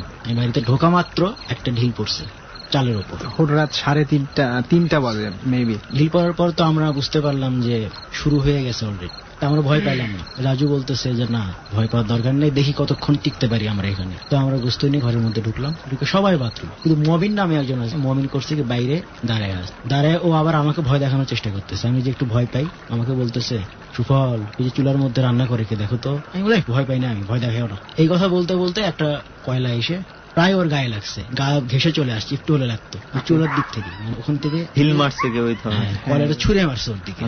তো তারপরে করলাম কি, এটা নিয়ে চিন্তা ভাবনা করতে করতে এই গোসল করার মগ আছে না, প্লাস্টিকের মগ, এটা ছুঁড়ে মারছে আমাদের দিকে। ওখান থেকে ওই দিক থেকে আসছে, ওই দিক থেকে ছুঁড়ে মেরেছে আমাদের পরে আমরা বুঝতে পারলাম। তো এটার পরে আমরা চিন্তা করলাম বাইরে আর থাকা ঠিক হচ্ছে না, থাকবো কিন্তু ঘরে থাকবো। ঘরে যাচ্ছি, এখনো যাই নাই, সবাই ঢুকছে, অর্ধেক ঢুকছে, বাকি অর্ধেক আমরা এখনো বাইরে আছি, যাচ্ছি। স্যান্ডেল রাখা ছিল, মোটা স্যান্ডেল, এক জোড়া স্যান্ডেল ছিল বারান্দাতে স্যান্ডেল রাখা ছিল। ওখান থেকে একটা স্যান্ডেল আমাদের দিয়ে ফিরেছে, ছুঁড়ে অনেক জোরে ছুঁড়ে মারছে স্যান্ডেলটা। ছুঁড়ে মারার পর ওখানে বারান্দার চালে প্রথমে লাগছে, তারপরে মাটিতে এসে সপাটে পরে একটা শব্দ হয়েছে, মানে সবাই চমকে উঠছে, আমরা এটা কি হলো, দেখি স্যান্ডেল পড়ছে। তো আমরা সবাই ঘরের মধ্যে ঢুকলাম। তখন আমি লক্ষ্য করলাম সুফল ভয়ে একদম পুরা হয়ে গেছে। সুফল ভাই কি হয়েছে, এত ভয় পেয়ে গেছেন যে? ওখানে ভয়টা পাওয়ার প্রথম কারণ ছিল আমি ওসব এমনিতেই ভয় পাই, তার মধ্যে এগুলো ঘটতেছে, আরো ভয় পেয়ে গেছি। যেহেতু ওর অতীত অভিজ্ঞতা আছে এই বাড়িতে, আরো ভয় পেয়ে গেছি। তখন সবাই ডিসিশন নিলাম যে আমরা বের হয়ে যাব। তো আমরা বের হয়ে যাচ্ছি, সেম কেস 2 বছর আগের মতো ঢিল করছে আমাদের পিছনে। আমরা বের হয়ে গেছি, গেটে তালা লাগানোর মতো সাহস করা হয়নি, শুধু বের হয়েছি বাড়ি থেকে। ফেরদৌস ভাই, ওই যে মিল্টন ভাই আছে তার ভাই, ওনার মায়ের ঘরটা পুরো খালি ছিল। ফেরদৌস ভাই তখন করলো কি, ঘরটা খুলে দিল। উনিও বললো তোরা কেন আসলি। তো আমরা ওনার কাছে লুকালাম না, ওখানে একটু সমস্যা হচ্ছে, এই জন্য আমরা আসলাম। ঘরে ঢুকে টিনে একটু করে শব্দ হচ্ছে, শুয়ে পড়ছি, হারকিনটা একটু টিপ দিয়ে শুয়ে পড়ছি। টিনে যেমন টিপ দিলে শব্দ হয়, তখন তবু বলতেছে যে এই মনে হয় কিছু একটা হতে পারে। এর আগে এরকমই হয়েছে, প্রত্যেকবারই যে ঘটনাগুলো ঘটে ওগুলোই প্রথমে ঘটে, টিন ওই রকম শব্দ হবে। আমি বলছি মানে ওটা একটা সিম্পটম, আমি বলছি আলামত শুরু হয়ে গেল মনে হয়। এটা বলতে বলতে আমার বুকের মধ্যে একটা ধাম করে মারছে। আপনার বুক? আমার বুকের মধ্যে, হ্যাঁ, অদৃশ্য থেকে। আমি যখন মারছে, আমি তখন উঠে যাবো, এখন আমি উঠে দাঁড়ায় কিছু বলবো, এটা বলার আগে আমাকে কে যেন ঘাড় ধরে একদম বিছানার সঙ্গে শেষে ধরে রাখছে, বালিশের মধ্যে। ওরা সবাই দেখতেছে, পরে ওরা এসে আমাকে উঠাইছে, এরা এসে। আমি আমার বন্ধুকে বললাম, এই তোরা তো অনেক সময় সুবলের সাথে অনেক ঠাট্টাই করিস, তোরা কেউ মারছিস না কেন? না, আমার প্রশ্নই আসে না আমার। ফেরদৌস ভাই বলতেছে যে এক কাজ কর, হইতে পারে এমন তোদের মধ্যে কেউ নাপাক থাকতে পারে, তোরা সবাই গোসল কর, অথবা ওকে করা, অন্তত গোসলটা করাই এনে তারপর দেখা যাক কি হয়। তো এরপরে কিছু, এবারও কি আপনি গোসল করা ছিলেন না? ও গোসল করে না, এটা আমার করা উচিত ছিল। আমি আলতো করে ওর হাতটা ধরে ওকে বলতেছি চল। আমাকেও একটু লাগতেছে যে একা, আর ওদেরকে বলতেছি যে তোরা সবাই আমার পিছন নাই, কুকুর যে বাথরুমটা আছে ওখানে যাব না, আমরা মিল্টন ভাইয়ের বাড়ি গোসল করানোর জন্য নিয়ে যাই। সুপলকে আমি তখন বললাম যে ওকে গোসল করাতে হবে, এছাড়া উপায় নাই। তখন আমার আম্মা আমার বাড়ি থেকে উঠে আসছে চিল্লাচিল্লিতে। ওকে এখন যেই দরজার বাহিরে বের করছি, ও ওই বাড়ির দিকে ছুটে চলে যাচ্ছে, এমন একটা অবস্থা। আমি 2 হাত ধরে এরকম, মানে ওই বাড়ির দিকে, ওই বাড়ির যে বাড়িতে ওই যে কবরস্থানের উপর যে বাড়িটা বানানো, বের হয়ে আসছি। ওকে, নাই, ও অস্বাভাবিক, ওর মধ্যে ওই নাই, আমি আটকাইতে পারছি না। এই কাজগুলা কি তখন সুফল ভাইয়ের মনে আছে? আপনি যে বাড়িতে গোসল করতে গেছি সেখানে একটু মনে আছে। তারপরে সকাল সেই তো ও যাচ্ছে, আমি একা ধরতে পারি না, আমার বন্ধু বলছে আমাকে ধর, আমি কিন্তু পারলাম না। তারপরে ওরা আসে ঝাপটায় ধরছে ওকে, তখন ও অলরেডি তখন মধ্যে চলে, পুরো ওর বুক কাঁপতেছে, বোঝা যাচ্ছে ওর চোখগুলো মনে হচ্ছে চোখ ভিতর থেকে বের হয়ে আসতেছে, এরকম একটা অবস্থা। তো যথারীতি ওকে ধরে মিল্টন ভাইয়ের বাড়িতে নিয়ে গেলাম। তখন 2-4 জন অলরেডি আশেপাশে উঠছে, তখন ও স্বাভাবিক, তখন ও ওর মতো বলতেছে আমাকে গোসল করাচ্ছিস কেন, কি হয়েছে, এইটা সেই কিছু। তারপরে গিয়ে গোসল টোসল করায় ওকে শোয়াই দেওয়া হলো বিছানায়। তখন অলরেডি আজান দিয়ে ফেলাইছে, ভোরও হয়ে যাচ্ছে। তখন গিয়ে আমরা শুয়ে পড়লাম।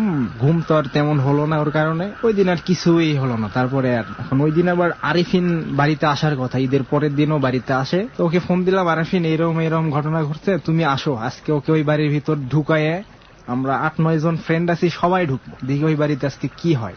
সারাদিন মনে করেন কোনো কিচ্ছুই হয় না। রাত্রেবেলা ওই বাড়িটাতে কি কোনো মানুষজন থাকে না? মানে ওদের বাড়ি তো, আরিফিনদের বাড়ি, অন্য কেউ ওখানে থাকে না, ওরা জাস্ট বছরে একবার ওই ঈদ করতে আসে।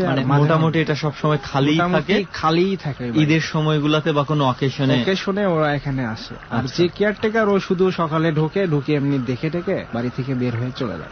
এবং আশেপাশের সবাই জানে যে এই বাড়িটার অনেক সমস্যা আছে, এরকম বাড়িতে ঢুকলেই থমথমে একটা ভাব। তো যথারীতি আরিফিন আসলো দুপুরবেলা, টোটালি ও নানি বাড়িতে ওকে পাঠিয়ে দিলাম, আমার নানি বাড়ি আবার কাছেই। তো নানি বাড়িতে গিয়ে ওকে বললাম তুই যেখানেই যা সন্ধ্যার আগে তুই আমাদের সাথে মিট করবি। তো ও যথারীতি বাজারে, নানি বাড়ি থেকে বাজারে একা একাই আসছে ও। কে সুফল? হ্যাঁ, তখন বাজারে আমরা আড্ডা টাড্ডা দিলাম অনেকক্ষণ দিয়ে, এখন সবাই যাচ্ছি বাড়িতে, যে ঠিক আছে সবাই তাড়াতাড়ি করে খাওয়া দাওয়া করে আসবা, ওই বাড়িতে আমরা ঢুকবো। ওই বাড়ির সামনে আমার হলো 3টা রাস্তা মিলিত হয়েছে, ওখানে একটা মাচাং আছে যেখানে বসে আমরা আড্ডা দিই। আমার বাবা একদম ভালোভাবে বলেছে ওই বাড়ির আশেপাশে যেন ওকে নিয়ে যাওয়া না হয়, সুফলকে। যথারীতি গিয়ে আমরা ওই মাচাঙ্গে বসলাম, একের পর এক সবাই আসলো, এক জায়গায় হলাম। প্রায় আমরা 8 থেকে 9 জন ছিলাম ওখানে, আমরা ফ্রেন্ড সার্কেল। এখন ওই বাড়ির কেয়ারটেকারের যে বাড়ি, ওর বাড়ি থেকে চাবি আনতে হবে। তখন অলরেডি 9:30 বাজে রাত। চাবি নিয়ে আসতে যাবো বাড়ির, আর আরিফিন গেলাম কেয়ারটেকারের বাড়িতে। আবার এসে আমরা মাচাঙ্গে বসছি, কিছুক্ষণের মধ্যে সবাই মাচাঙ্গের উপরে বসেছে, ওর পাশে আমি বসে আছি মাটিতে পা ঝুলাই। হঠাৎ করে দেখি ও মাচাঙের সামনে একটা ছোট ডোবা আছে, ডোবাতে পানি, ও আবার ওই দিকে ছুটে চলে যাচ্ছে। আবার আমি পিছন থেকে এরকম হাত টানে ধরছে, আমিও আটকাতে। আবার ওরা মাচাং থেকে লাফ দিয়ে এসে আবার ধরছে, অনেকেরই কাটে ছিঁড়ে গেছে, অনেক জায়গায় ওকে থামাইতে গিয়ে। তখন আবার ও সেন্স নাই, ওর চোখ দুটো যেন বের হয়ে আসবে। ওই সময়টা আমি বলতে পারিনি আমার সঙ্গে কিছু, আমি জাস্ট বসেছিলাম, হঠাৎ দেখে আমাকে সবাই ধরছে। আমি তো বুঝতে পারি, আমি বারবার শুধু ওকে ফলো করতেছি, বারবার। আর একটা লক্ষণ বোঝার উপায়, জ্বর ওকে যখন এটা হয়, ওর চোখে লাইট ধরলে বোঝা যায় ওর চোখ দুটা মনে হয় বের হয়ে আসবে। তখন এই ঘটনার পরেও আমি ওদের বলতেছি, দেখো মামা, এই বাড়িদের মধ্যে আর না ঢুকাই আমি একে। তারা বলতেছে না, তাহলে কিসের মজা হলো, আমরা একটু মজা দেখবো। আরিফিন গেটটা খুলতে গেছে, ওর পায়ে জুতা ছিল, ওই জুতাটা ছুঁড়ে মারছে আরিফিনকে। মানে আরিফিনের পায়ের জুতো না, সুফলের পায়ের জুতো, সুফলই আরিফিনকে ছুঁড়ে মারছে। আচ্ছা, সুফল ছুঁড়ে মারছে, এটাও আমি বলতে পারি না। তখন আমি বলছি, দেখছিস কঞ্চি, দেখছিস কাঁচা কঞ্চি, মানে বাঁশের কঞ্চি যেটা, এইটাতে একদম মারতে মারতে মারা ফেলবো। তো তখন আপনি সুফলকে এটা বললেন? হ্যাঁ, সুফলকে বলতেছি। তখন ও সেন্স, এই কি হয়েছে, আমার কি করছে, আমি এই জুতা ছুঁড়ে মারলো ওকে। আমি জুতাটা হাত দিয়ে নিয়ে আসে ওকে পরাই দিলাম আবার। তারপরে যখন বাড়ির ভিতরে আমরা ঢুকলাম, তখন এই সব ঢিল মিল এই সব কিচ্ছু না, তখন টোটালি হেরিকেন ছিল, 2টা চেরাক জ্বালানো ছিল। সবাই ওকে নিয়ে ওই বিছানায় শুয়ে দিয়ে ওর পাশে আশেপাশে সবাই 4-5 জন বসছে, আর আমরা নিচে বেড পাড়ে নিচে বসে আছি। তখন আর ওর কোনো সেন্স বলে কিছু নাই। 5 থেকে 10 মিনিট ও শুধু আরিফিনের সাথেই কথা বলছে, যে আরিফিন এদিকে আসো, মানে কথার স্টাইলই একটা অন্যরকম, মানে শাসন করতেছে এরকম, তুমি বাড়িতে কেন আসলা। তখন আমরা তো পুরা, তখন গ্যাস লাইট যেই ওর মুখের সামনে আমরা এরকম জ্বালাই, আর ও স্বাভাবিক হয়ে যায়। এক সময় হলো কি, কোনো গ্যাস লাইটেও কোনো কাজ নাই। আরিফিনকে বলতেছে, ওদেরকে নিয়ে এই বাড়িতে কেন ঢুকছো, ওদের গায়ে গন্ধ, এটা আমাদের সহ্য হয় না, ওরা বিভিন্ন কিছু খায়, এরকম করে বলতেছে। আর আমার কথা বলতেছে, তুপু দেখ, তুই এই মুহূর্তে চলে যা, তোকে কিন্তু আমি মেরে ফেলবো, একদম গলা টিপে মারবো। টোটালি 9 জন শকড হয়ে গেছি। তখন সবাই বলতেছে, তুই একটু নিচে যায় বস, ওর সামনে থাকিস না। তা ও বলতেছে, কই তপু চলে গেছে? সবাই বলছে, হ্যাঁ তপু চলে গেছে। তো ওবার মাথায় এরকম ঘুরে আমাকে পিছন দিকে দেখতেছে, তো কই গেছে, ওই তো বসে আছে। তারপরে বিভিন্ন জনকে বিভিন্ন কিছু বলতেছে, তোরা এই বাড়ির থেকে এখনই বার হয়ে যা। তারপরে ওই যে বালিশের ওপর মনে করেন ও এমন জোর করতেছে, কখন ওর মাথাটা বালিশের মধ্যে একদম চেপে ধরতেছে, ওর নিঃশ্বাস বন্ধ হওয়ার মতো অবস্থা, নিজে নিজেই। আমরা ধরে আছি, 2-3 জন ধরে আছে, ওরাও কিছু করতে পারতেছে না। তখন আমরা সবাই মিলে সিদ্ধান্ত নিলাম যে না, দেখি আর এই বাড়িতে আর আমাদের এক মুহূর্ত থাকা ঠিক নয়, তাহলে সুফলের কোনো ক্ষতি হতে পারে। অলরেডি ভুল হয়ে গেছে, এবং ওটাই বড় ভুল ছিল আমাদের। দরজাতে বের হবো ওই মুহূর্তে আমার হাতেও লাথি মারতেছে, চেয়ারটা যে আমি ধরে আছি, লাথি মারে মানে আমার হাত থেকে ওটা ফালাই দেবো, আর আলো সহ্য হচ্ছে না। 2-3 জন ধরে বাড়ির থেকে বের করে এখন আমাদের বাড়িতে এনে, তখন তো আম্মা ঘুম থেকে উঠছে, আমার বাবাও ঘুম থেকে উঠছে, কি হয়েছে এরকম। তখন আমার বাবা আমার সামনে এই সব চলতেছে, আমাদের ঘরে খাটে নিয়ে এসে বসাইছি। তো তখন জানালা খোলা, ও শুধু বলে আমি থুতু ফালাবো। আমি তো জানি এটা ওর বাহানা, মানে ও জানালা দিয়ে বের হতে পারলে ওকে নিয়ে চলে যাবে হয়তো কোথাও, এবং আমাকে সহ্য করতে পারতেছে না। কিন্তু ওই যে মিল্টন ভাই, উনি আবার এই সব বিষয়ে কিছু জানে, তা ওনাকে ডাক দিলাম। আর এইদিকে উনি আসার আগে আমার বাবা বলতেছে, চল আমার পরিচিত একজন আছে, জাননিওয়ালা একজন আছে পাশের গ্রামে, ওখানে যাই। ও ওখান থেকে বারবার আমাদের করতেছে যে এই কেউ বাইরে যাবা না, যাই বাইরে যাবি তাকেই মারে ফেলবো। এবং ও মাঝে মাঝে সেন্স ফিরে আসে তখন ও বলে যে খালা, তপু যেন বাইরে না যায়, তপু যেন বাইরে না যায়। আমার মনে হচ্ছিল আমার কানের কাছে কেউ ফিসফিস করে বলতেছে, কেউ যেন বাইরে না যায়, কেউ যেন বাইরে না যায়, এবং সেই মেসেজটাই আমি এদেরকে দিচ্ছিলাম। এটা যেন আমার সেন্স ছিল তখন, বাকি সময়টা আমি কিছু বলতে পারি না কি হয়েছে ওই সময়। তারপর প্রথম মিল্টন ভাই শুনলো, মিল্টন ভাই যখন ঘরে ঢুকছে, তখন ওকে আর আমরা 4 জনেও থামাইতে পারি না, এত শক্তি ওর। আমার বন্ধুরা বলছে কি রে, সুফলকে আমরা এক হাত দিয়ে ধরে ও নড়তে পারে না, আর আজকে আমরা 4 জন ওকে থামাইতে পারতেছি না, মানে খাট প্রায় ভেঙে ফেলবে এরকম একটা অবস্থা। তখন মিল্টন ভাই বললো, মেঝেতে বিছানা করে দেন। তো ওখানে শোয়ালাম, শোয়ানোর পর প্রায় টোটালি আমরা 15-20 জন ওই জায়গাটাতে। ওকে নিচে নামানোর পরেই ও আরেফিনকে শুধু ডাকে। কথা বলা যখন শুরু করে তখন আরেফিন কই তুমি, চেরাক জ্বালানো ওর মাথার উপরেই একটা ইয়ের উপর রেখে দিচ্ছে, বলছে এগুলোর আলো বন্ধ করো, আলো বন্ধ করো। মিল্টন ভাই আসে বললে ওর হাত ধরার দরকার নেই, তোরা ছাড়ে দেখি ওই কই যায়। মিল্টন ভাই কি বলে একটা পাক দিল ওর সব সাইডে, ও শুয়ে আছে আবিজের মতো, কি জানি একটা ওর লুঙ্গির গোছে এরকম গুজে দিল। তখন ও আর নড়াচড়া নাই, ওর মতো আরিফিনের সাথে ও গল্প করতেছে, ওরা কেন ঢুকলো এই বাড়িতে। তখন আবার মিল্টন ভাইয়ের সাথে ও কথা বলছে, এই তোরা কি শুরু করছো রে? এ মিল্টন তুই কি করবো আমাকে, তুই তো যা অমুক জায়গায় যা বসে থাকিস সেগুলো জানি না আমরা। তো মিল্টন ভাই তখন বলতেছে, এই আমার কি মনে করি তোদের জিনের যে বাপ আছে তাকে আমার নাম বলিস, আর ওর হাসি দেখলে আপনি ভয় পেয়ে যাবেন। যেই বলছে তোর জিনের যে বাপ আছে তাকে যা জিজ্ঞেস করিস মিল্টনকে, ও এমন অট্ট হাসি মনে হচ্ছে কি। তখন মিল্টন বলছে, হাসিচ্ছ তোরা ওই বাড়িতে কয়জন আছো? কমো, তোরা 4 জন আছো ওই বাড়িতে। তখন বললো, হ্যাঁ ঠিক আছে তুই জানিস। তখন মিল্টন ভাইকে গুরু মানা শুরু করে দিল, আর ওর কোমরে যেটা পেঁচায় দিছে শুধু হাত দিয়ে এরকম করে, কিন্তু খুলতে পারে না, জাস্ট একটা এরকম ইয়ে করলেই খুলে যায়, মোচড় দিলেই খুলে যায়। ও খালি বলতেছে, এটা কি দিছে, এটা খুলে দাও খুলে দাও, আরেফিন এটা খুলে দাও খুলে দাও। মানে ওইটার কারণে ওখান থেকে যাইতে পারতেছে না। তারপরে আমাদের এক বন্ধুর বাড়ির সামনে একটা খেজুর বাগান আছে, তো ওখানে একটা গাছ আছে, তো বলতেছে ওর বাড়ির দক্ষিণ পূর্ব কর্নারে একটা খেজুর গাছ আছে, ওর নিচে এই গাছটা আছে, যা ওই গাছটা নিয়ে আয় আমাকে বলতেছে। আমরা তো জানি সুপল কখনো ওই এলাকা তো ঘোরা তো দূরে থাক, তো জানি ওই গাছটাই মনে হয় চেনে না। এইগুলো আমি কিভাবে বলতে, কোথায় কি আছে এই কথাগুলো সুপল বলতেছে অনর্গল। আচ্ছা, এরকম অনর্গল বলতেছে যে কি করা লাগবে।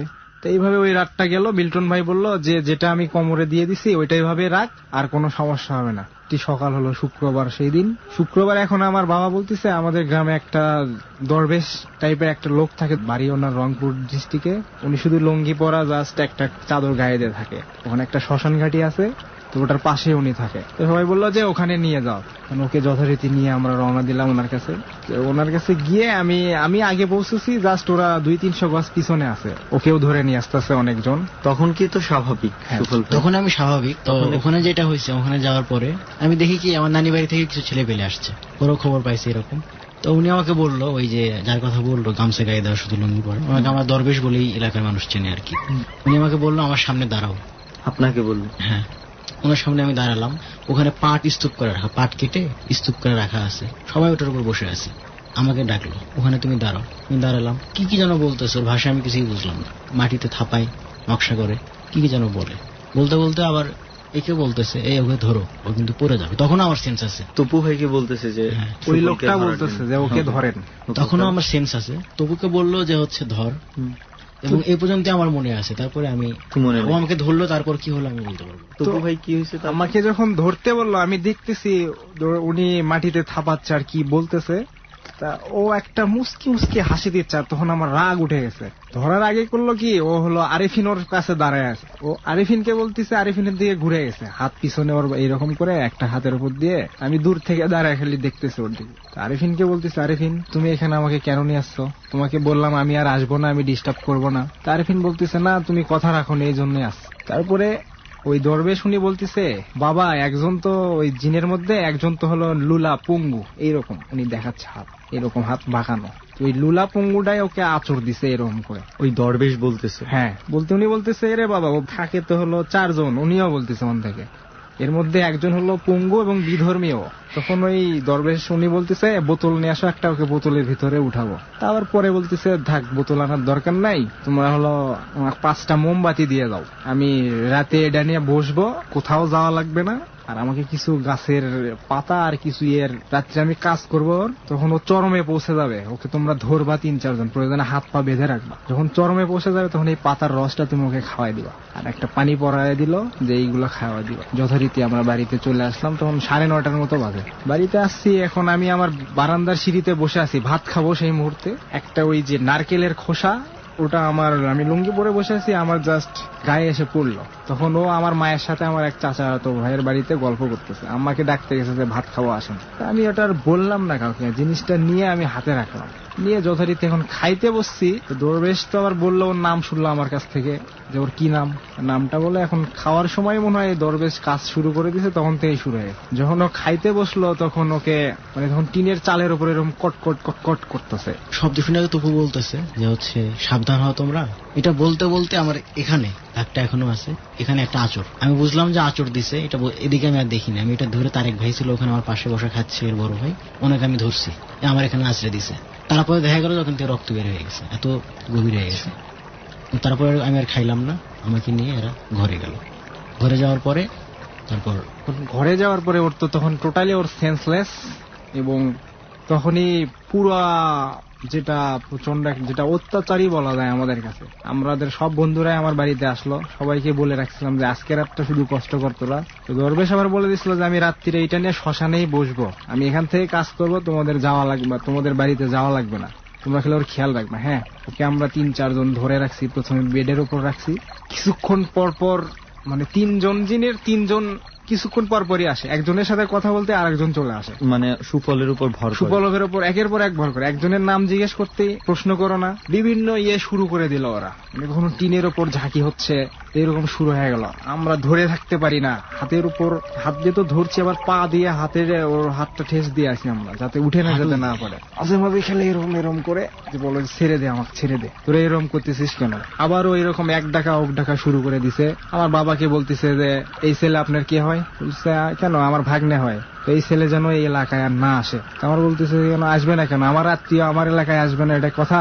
হ্যাঁ, আসলেও যাতে ওই বাড়ির আশেপাশে যেন ও না যায়, তাহলে ওর ক্ষতি হবে না, আপনার ছোট ছেলের কিন্তু ক্ষতি হবে। এবং সরাসরি বলতেছে আমার কথা। এর মাঝখানে আমার অন্য একটা বন্ধুকে হাত ধরাইতে দিছি, তো বারবার বলে যে হাতটা ছাড়ে দাও, আমি কিছু করবো না। যেই হাতটা ছাড়ে দিছে, আমার বন্ধুর গালে একটা সপাটে একটা চর, এবং বন্ধুর উপর সেই রাগ। তখন আমি বললাম তুমি এখান থেকে চলে যাও, এইখানে তুমি না বসে অন্য একজন বসুক। আর ও তো একের পর এক যখন একজন আসে, এখন একজনকে বলতেছে এই তোর নাম কি, ওই যেটা লুলার কথা বললো ওরা নাম বললো, ওর নাম হলো হিবু। ও যে ধর্মের, সে ধর্মটা এই বাংলাদেশে নাই, ও হলো অন্য দেশ থেকে আসছে এখানে, তো হলো বেশি শয়তান। তারপরে এরকম একের পর এক যায়। একজনের নাম হলো বোরহান আর হিবু, এরাই 2 জন হলো খারাপ। ওই হিবু হলো আঁচড় দেয়, আর ওই বোরহান হলো চর আর থাপ্পড় দেয়। একের পর এক 3 জন আসা যাওয়া শুরু করে, আর শুধু এরকম আলটিমেটাম দিচ্ছে আমাদের। ফেরদৌস ভাইকে বলতেছে, ফেরদৌস তুই ওদেরকে তোর মায়ের ঘরে জায়গা দিলি কেন, তোরা ওটা আস্তানা পাইছিস, এরকম করে বলতেছে। আবার বাড়ির কেয়ারটেকারের কথা বলতেছে যে ওর নাম হলো ফুলমিয়া, যে ফুলমিয়া কোথায়, ফুলমিয়াকে ডাকো, ও চাবি কেন দেয় এদেরকে, এরকম করে বলার পরে তখন বলতেছে যে লাস্ট বলতেছে যে আমাদেরকে অনেক মারা হচ্ছে। ওই হিবু এবং বোরহান নামে যে ওরা, তো ওদেরকে 100 ব্যাত মারা হয়েছে, ওরা ওই বাড়িতে পড়ে আছে। তখন আর ওরা আসে না, শুধু এই একজন ভালো ছিল ওদের মধ্যে, এই আসে। যে আমি বললাম, আমি বলছি ওদের কি অবস্থা, বলে ওরা তো মারটার খেয়ে ওখানে পড়ে আছে, ওরা আর আসবে না। এবং আরিফিনকে বলতেছে, আরিফিন তুমি অনেক কষ্ট দিলা, কাজটা ঠিক করলা না। আর বলতেছে আমি এখন চলে যাচ্ছি, আমি আপনাদের সব প্রশ্নের অ্যান্সার দেবো, আজানের আমি আধা ঘন্টা আগে আসবো। ওটার নাম হলো আব্দুল আজিজ বললো ওর নাম। তখন ও অলরেডি চলে গেল। সুফল তখন স্বাভাবিক। আমার গায়ে তখন প্রচন্ড ব্যথা হচ্ছিল, মাঝে মধ্যে আমি ঘুমাই, ঘুম থেকে উঠে দেখি গায়ে প্রচন্ড ব্যথা। তো আমি যে যখন মনে করেছি যে আমি ঘুমাচ্ছি, আসলে তখন আমি ঘুমাই নাই। ওদের ভাষ্য অনুযায়ী যে তখন আমার উপর দিয়ে সব হয়েছে, কিন্তু আমি ভাবছি যে আমি হয়তো ঘুমাইছি ওই সময়টা। তো আমার মাকে বলতেছে খালা আমার ক্ষুধা লাগছে, তাই আমি বললাম ভাই তোর জন্য আমি মিষ্টি নিচ্ছি, ওইটা খা। আধা ঘন্টাও হয় নাই, ওইটা যেই খাবে তখনই ও চলে আসছে। ওই যে আজানের আধা ঘন্টা আগে আসার কথা ছিল, ও তখনই চলে আসে একটা সালাম দিল, আসসালামু আলাইকুম। আমরা সালাম নিলাম, ভালোভাবে নিলাম। নিয়ে তখন ও সব প্রশ্নের অ্যান্সার, তখন নাম জিজ্ঞেস করলাম, তোমাদের নাম কি, কই থেকে আসছো, এরকম করতেছো কেন, তখন সব বলতেছে ওরা যে আপনারা এরম করে ওরা এইভাবে ঢোকে ওই বাড়িতে, এটা আমরা সহ্য হয় না। একটা বড় চেয়ারে ওই ভালোটা বসে থেকে কোরআন শরীফ পড়ে, তো বলে আমি ওই চেয়ারে থাকি, তো আমার ওদের গায়ে গন্ধ বিভিন্ন কিছু বলতেছে, এটা আমার সমস্যা করে। আর হলো ওই হিবুটা যে যার হাত বাঁকা, ও থাকে বাথরুমে, আর একটা থাকে রান্না করে, আর একটার কথা বললো না। তখন বলতেছে যে আমি ওদের আটকানোর অনেক চেষ্টা করছি, এই ভালো যেটা বল, তো আমার বয়স এখন অলরেডি 350 বছর চলে, আমি ওদের শক্তিতে পারি না। ওরা অনেক কুফরি বিদ্যা জানে, ওরা 2 জন, ওদেরকে আমি অনেক আটকাতে চেষ্টা করছি, ওরা থামে নাই, আমাকে টপকায়ে ওরা আসছে। এখন কি করলে এটা হবে আমরা বলতেছি। তা আমার বাবাকে বলতেছে, দেখেন আপনাদের কিছু শর্ত পালন করতে হবে। শর্তর প্রথমই হলো ওই ছেলেকে এই গ্রামে আসা যাবে না, এবং ওই বাড়িটা যে এখান থেকে দেখা যাবে এই এরিয়ার মধ্যে যাতে সুফল না আসে এই গ্রামে। তো আব্বা বলতেছে, না এটা তো সম্ভব না, আপনি সহজ কি শর্ত আরো কিছু বলেন। তো বলছে, শর্ত আমি ছোট করতে গেলে আমার সমস্যা হবে, মানে ওই জিনটাই বলতেছে এর মুখ দিয়ে। তো কিছুক্ষণ চুপ করে থাকে অনেকক্ষণ, আবার বলে যে আমার হাতের উপর পা দিয়ে প্রেসার দিয়ে ধরো। লাস্টে বলল যে ঠিক আছে, 7টা মোমবাতি নিয়ে ওই দরবেশের কাছ থেকে পরায় নিয়ে আসবেন, নিয়ে ওই বাথরুমে 7 দিন জ্বালাতে হবে। আমাকে বলতেছে, প্রথম মোমবাতিটা তুমি জ্বালাবা, তুমি তোমার বাপের সাথে নিয়ে ঢুকবার ভিতর তুমি জ্বালাবা। আর দ্বিতীয় শর্তটা হলো, আমাদের মসজিদে সামনে শুক্রবার একটা অচেনা লোক আসবে, তাকে একটা ডিম পাড়া মুরগি দিতে হবে, সে নিতে যাবে না, তারপরেও জোর করে তাকে দিতে হবে এটা। আর তৃতীয় শর্ত হলো সূরা ইয়াসিন 15 দিনে লিখতে হবে, এবং 15 দিনে লেখা শেষ করে ওই বাড়ির মেইন ফটকে ঝুলাই দিয়ে আবার 15 দিন যখন হবে তখন ওটা ওখান থেকে খুলে আগুনে পুড়ে যে কোনো একটা নদীতে গিয়ে ওই ছাইগুলো ভাসায় দিয়ে নদীতে গোসল দিয়ে ওখানে 2 রাকাত নামাজ পড়ে আসতে হবে। আর একটা হলো কোরআন খতম করে নিতে হবে ওই বাড়িতে। ওই বাড়িতে এরা যেন না ঢোকে, আর ঢুকলে যেন পাকসাক হয়ে এইরকম হয়ে ঢোকে। তো তখন বলতেছে যে এখন তো আমি চলে যাব, তখন আরিফিনকে ডাক দিল। আরিফিনকে বলতেছে, আরিফিন সূরা আল ইমরান বলো। আরিফিন বলতেছে, আমি তো পারি না। বলে যে আমার সাথে সাথে বলো। ও হুবহু মুখস্থ বলে যাচ্ছে। তখন আমরা বুঝলাম সূরা আল ইমরান তো সুবলের দ্বারা প্রশ্নই আসে না, সুবল তো সূরা আল ইমরান জানেই না, মানে সূরাটা বলে ওর গায়ে একটা ফু দিলে ও চলে যাবে। আরিফিন এসে পাশে বসলে এবং আরিফিনের মুখ আটকে যাচ্ছে, ও বলতে পারতেছে না, ও একটা আতঙ্কের মধ্যে আছে। কেরায়াতে ওর সাথে মিল হয় না, তখন ও খেপে যায়, বলে যে আমার হাত ধরো, আমি কিন্তু মারবো, এটা তুমি 70 বার বলে আমার গায়ে সুবলের গায়ে ফু দিবা, তাহলে আমি চলে যাবো, আর কোনোদিন তোমাদের কোনো ডিস্টার্ব দেওয়া হবে না, যে অবস্থায় ও বাড়িতে ঢুকলে ঢুকো, কাউকে কিছু করা হবে। আরিফিন যখন 70 বার বলে যে গায়ে একটা ফুড, ও যাওয়ার আগে আবার বলতেছে, যাওয়ার আগে আমি কিছু কি দেখে যাব, মানে নিদর্শন দেখে যাব, দরকার নেই আপনি এমনিতেই চলে যান। বলতেছে আমি যাওয়ার পরে কিন্তু এখানে কুকুর বিড়াল আসতে পারে, আপনারা খালি ভয় পাবেন না। তারপরে আরিফিন ওই 70 বার বলে যে এই গায়ে একটা ফু দিয়ে দিল, ও যেন একদম পুরা পায়ের নখের উপর আর মাথা নাকের উপর ভর দিয়ে এরকম ওরও একটা নিঃশ্বাস দিয়ে চলে গেল, ও পুরাপুরি হয়ে গেছে, স্বাভাবিক হয়ে গেল। এরপরে সুফল ভাইয়ের কি মনে আছে কিছু? এরপর যেটা হয়েছে, মানে আমার ঘুম ভেঙে গেল, এরকম একটা ফিল করলাম আমি, গায়ে প্রচন্ড ব্যথা, আমি মুখ করতে পারছি না। এরপরে আর কি রাতে আর কিছু হয়নি, তারপরে আমরা মোটামুটি স্বাভাবিক। ওরা করছে কি যে পরের দিন আবার আমি ঢাকায় চলে আসছি। পরের দিন আমারও এক্সামের কারণে আমারও পরের দিনেই ঢাকায় আসলাম। তো আমরা একটা কাজ ওরা করছিল, তখন আমরা ঢাকায় মুরগি, ডিম পাড়া মুরগি দেওয়া যেত, মসজিদে লোক আসবে মুরগি দিতে হবে। তো আমার এদের ডিম পাড়া মুরগি ছিল না কোনো, তো আমার নানি বাড়িতে আমার মামার ছিল আর কি, ওটা আনছে, কিন্তু কোনো লোক আসে নাই। এবং সর্বশেষ সেই মুরগিটা 7 দিনের মধ্যে বাড়ি থেকেও নেই। মোটামুটি এই হলো ঘটনা। তারপরে আমরা সেভ আছি। এখনো পর্যন্ত আপনি স্বাভাবিক আছেন। আমার একটা প্রশ্ন আছে, এত মানুষ থাকতে, আরিফিন আছে, আপনি আছেন, এত মানুষ থাকতে শুধু সুফল কেন? আরিফিনদের বাড়ি, আর আমরা হলো স্থানীয়। এটা ওরা বলছে যে আমরা স্থানীয় ছেলে পেলেদের উপর কিছু করতে পারবো না, কারণ ওরা এখানে ছোটবেলা থেকে বড় হয়েছে, ওদের উপর আমার এটা করার এখতিয়ার নাই। আর যদি কাউকে কিছু আমরা করি, সেটা সুফলের মাধ্যমে আমরা করতে পারবো। এই বাড়িটা বর্তমানে কি অবস্থা? এই বাড়িটার মধ্যে কি বাড়িটার বর্তমানে লাস্ট আমি ঢাকাতে আসার আগের দিন রাতে, গত বৃহস্পতিবার রাতে আমি ঢুকছিলাম বাড়িটাতে, সেই দিন তেমন কিছু হয় নাই। তার মানে বাড়িটা এখনো ওইভাবেই আছে এবং মোটামুটি ওইভাবে থাকবে। এবং ওখানে যারা জিন বলেন যারা আছে ওরাও থাকবে। সবচেয়ে ভালো হয় আপনাদের টিম নিয়ে আপনারা সেখানে গেলে। অবশ্যই। আমি যেই ঘটনা শুনলাম, এই বাড়ির কথা শুনতে শুনতে আমি জানি রেহানও একমত হবে আমার সঙ্গে, যে ওই বাড়িতে অবশ্যই আমাদের যেতে হবে। সেখানে আশা করি সুফল ভাইকে নিয়ে যদি আমরা ওইখানে থাকতে পারি সেটাই সব। তবে আমার ইচ্ছা আছে ওকে নিয়ে ঢোকার। আমরা যদি সুফল ভাইকে নিয়ে নাও পারি, এক সময় তপু ভাইকে নিয়ে আমরা আমি অবশ্যই ঢুকবো। আপনি নতুন মানুষ গেলে আপনারা সমস্যা, কারণ স্থানীয়দের কিছুই বলবে না। এবং ঢাকা শহরেও রাস্তাঘাটে সুফলের সাথে হলেও ঘুরতেও আমি একটু সেফিয়ে করি, কারণ যদি ওর ওপর কোনোভাবে অ্যাটাক করে আমাকে ধরেন গাড়িতে সামনে ধাক্কা দিয়ে ফেলাই দিল। ঢাকায় যতদিন আছেন সুখের বিষয় এখানে কিছুই হয় নাই। এখন মোটামুটি তো আপনি সুস্থ আছেন? এখন সুস্থ আছি। আমি কৃতজ্ঞতা প্রকাশ করব আমার বন্ধু সার্কেল, ওরা যে 5টা রাত এরা যে আমাকে সাপোর্ট দিছে, ওরা না থাকলে হয়তো ওর অনেক বড় একটা ক্ষতি হয়ে যেতে পারতো। শেষ বেলা এসে সবার কেমন লাগলো আজকে এই জার্নি, এই জায়গার মধ্যে বসে গল্প বলা? বিশেষ করে মানে এখানে আসাটাই অনেক বড়, কারণ ইচ্ছে ছিল যে এই জায়গাটায় আসবো আর এই জায়গায় এসে জিনিসটা বলার জন্য। আর এরকম ঘন জঙ্গল, সামনে আবার নদী, অনেক ভালোই লাগলো। বাট আপনারা যদি চান যে ওই পরিত্যক্ত বাড়িটা দেখতে যাইতে, তো আপনাদের গাজীপুর বুটবাজারে, তো আপনারা ওইখানে যাইতে পারেন। আর বিশেষ করে যে আপনারা যে এপিসোডটা করতেছেন, এটা মানে এতই ভালো লাগে আমাদের, শুধু এইটা না, কিবরিয়া ভাইয়ের আরো আছে জীবনের গল্প, তারপর হচ্ছে আপনার যা বলিব সত্য বলিব, বিপির সব এপিসোড গুলো আমরা কোনোদিনও মিস করি না। আমার কাছে সবগুলাই ভালো লাগে, বিশেষ করে কিবরিয়া ভাইয়ের এই যা বলিব সত্য বলিব। আর এটা তো আপনার নতুন শো, যাকে এটা আস্তে আস্তে আমাদের মনে মানে জায়গা করে নিতেছে। আশা করি যে এটাই আমাদের জন্য অনেক বড় পাওয়া করবেন। এই আশা করি আপনাদের সেই পরিত্যক্ত বাড়িতে আমার আর রেহানের মতো এই ভয় পাগল দুজন মানুষ কোনো না কোনো এক সময় আবার যাবে। হ্যাঁ অবশ্যই আমরা পৌঁছে যেতেও পারি, তখন আমাদেরকে দেখে হ্যাঁ ঠিক আছে, না না সেটাই। ডর মানে ভয়। এভাবেই শেষ হয়ে গেল আজকের ডর। অদ্ভুত রকমের একটা পরিসমাপ্তি, অনেকগুলো প্রশ্ন, অনেকগুলো জিজ্ঞাসা, না পাওয়া উত্তর, মাথার ভেতরে অনেক চিন্তা, বেশ কিছুক্ষণ ধরে স্থায়ী হবে, অথবা কালকে সারাদিন, অথবা সপ্তাহ জুড়ে, অথবা এই ঘটনাগুলোই কোনো এক বন্ধুকে না বলা পর্যন্ত শান্তি নেই। এরকম একটা পরিস্থিতির মধ্য দিয়ে যাবেন অনেকেই।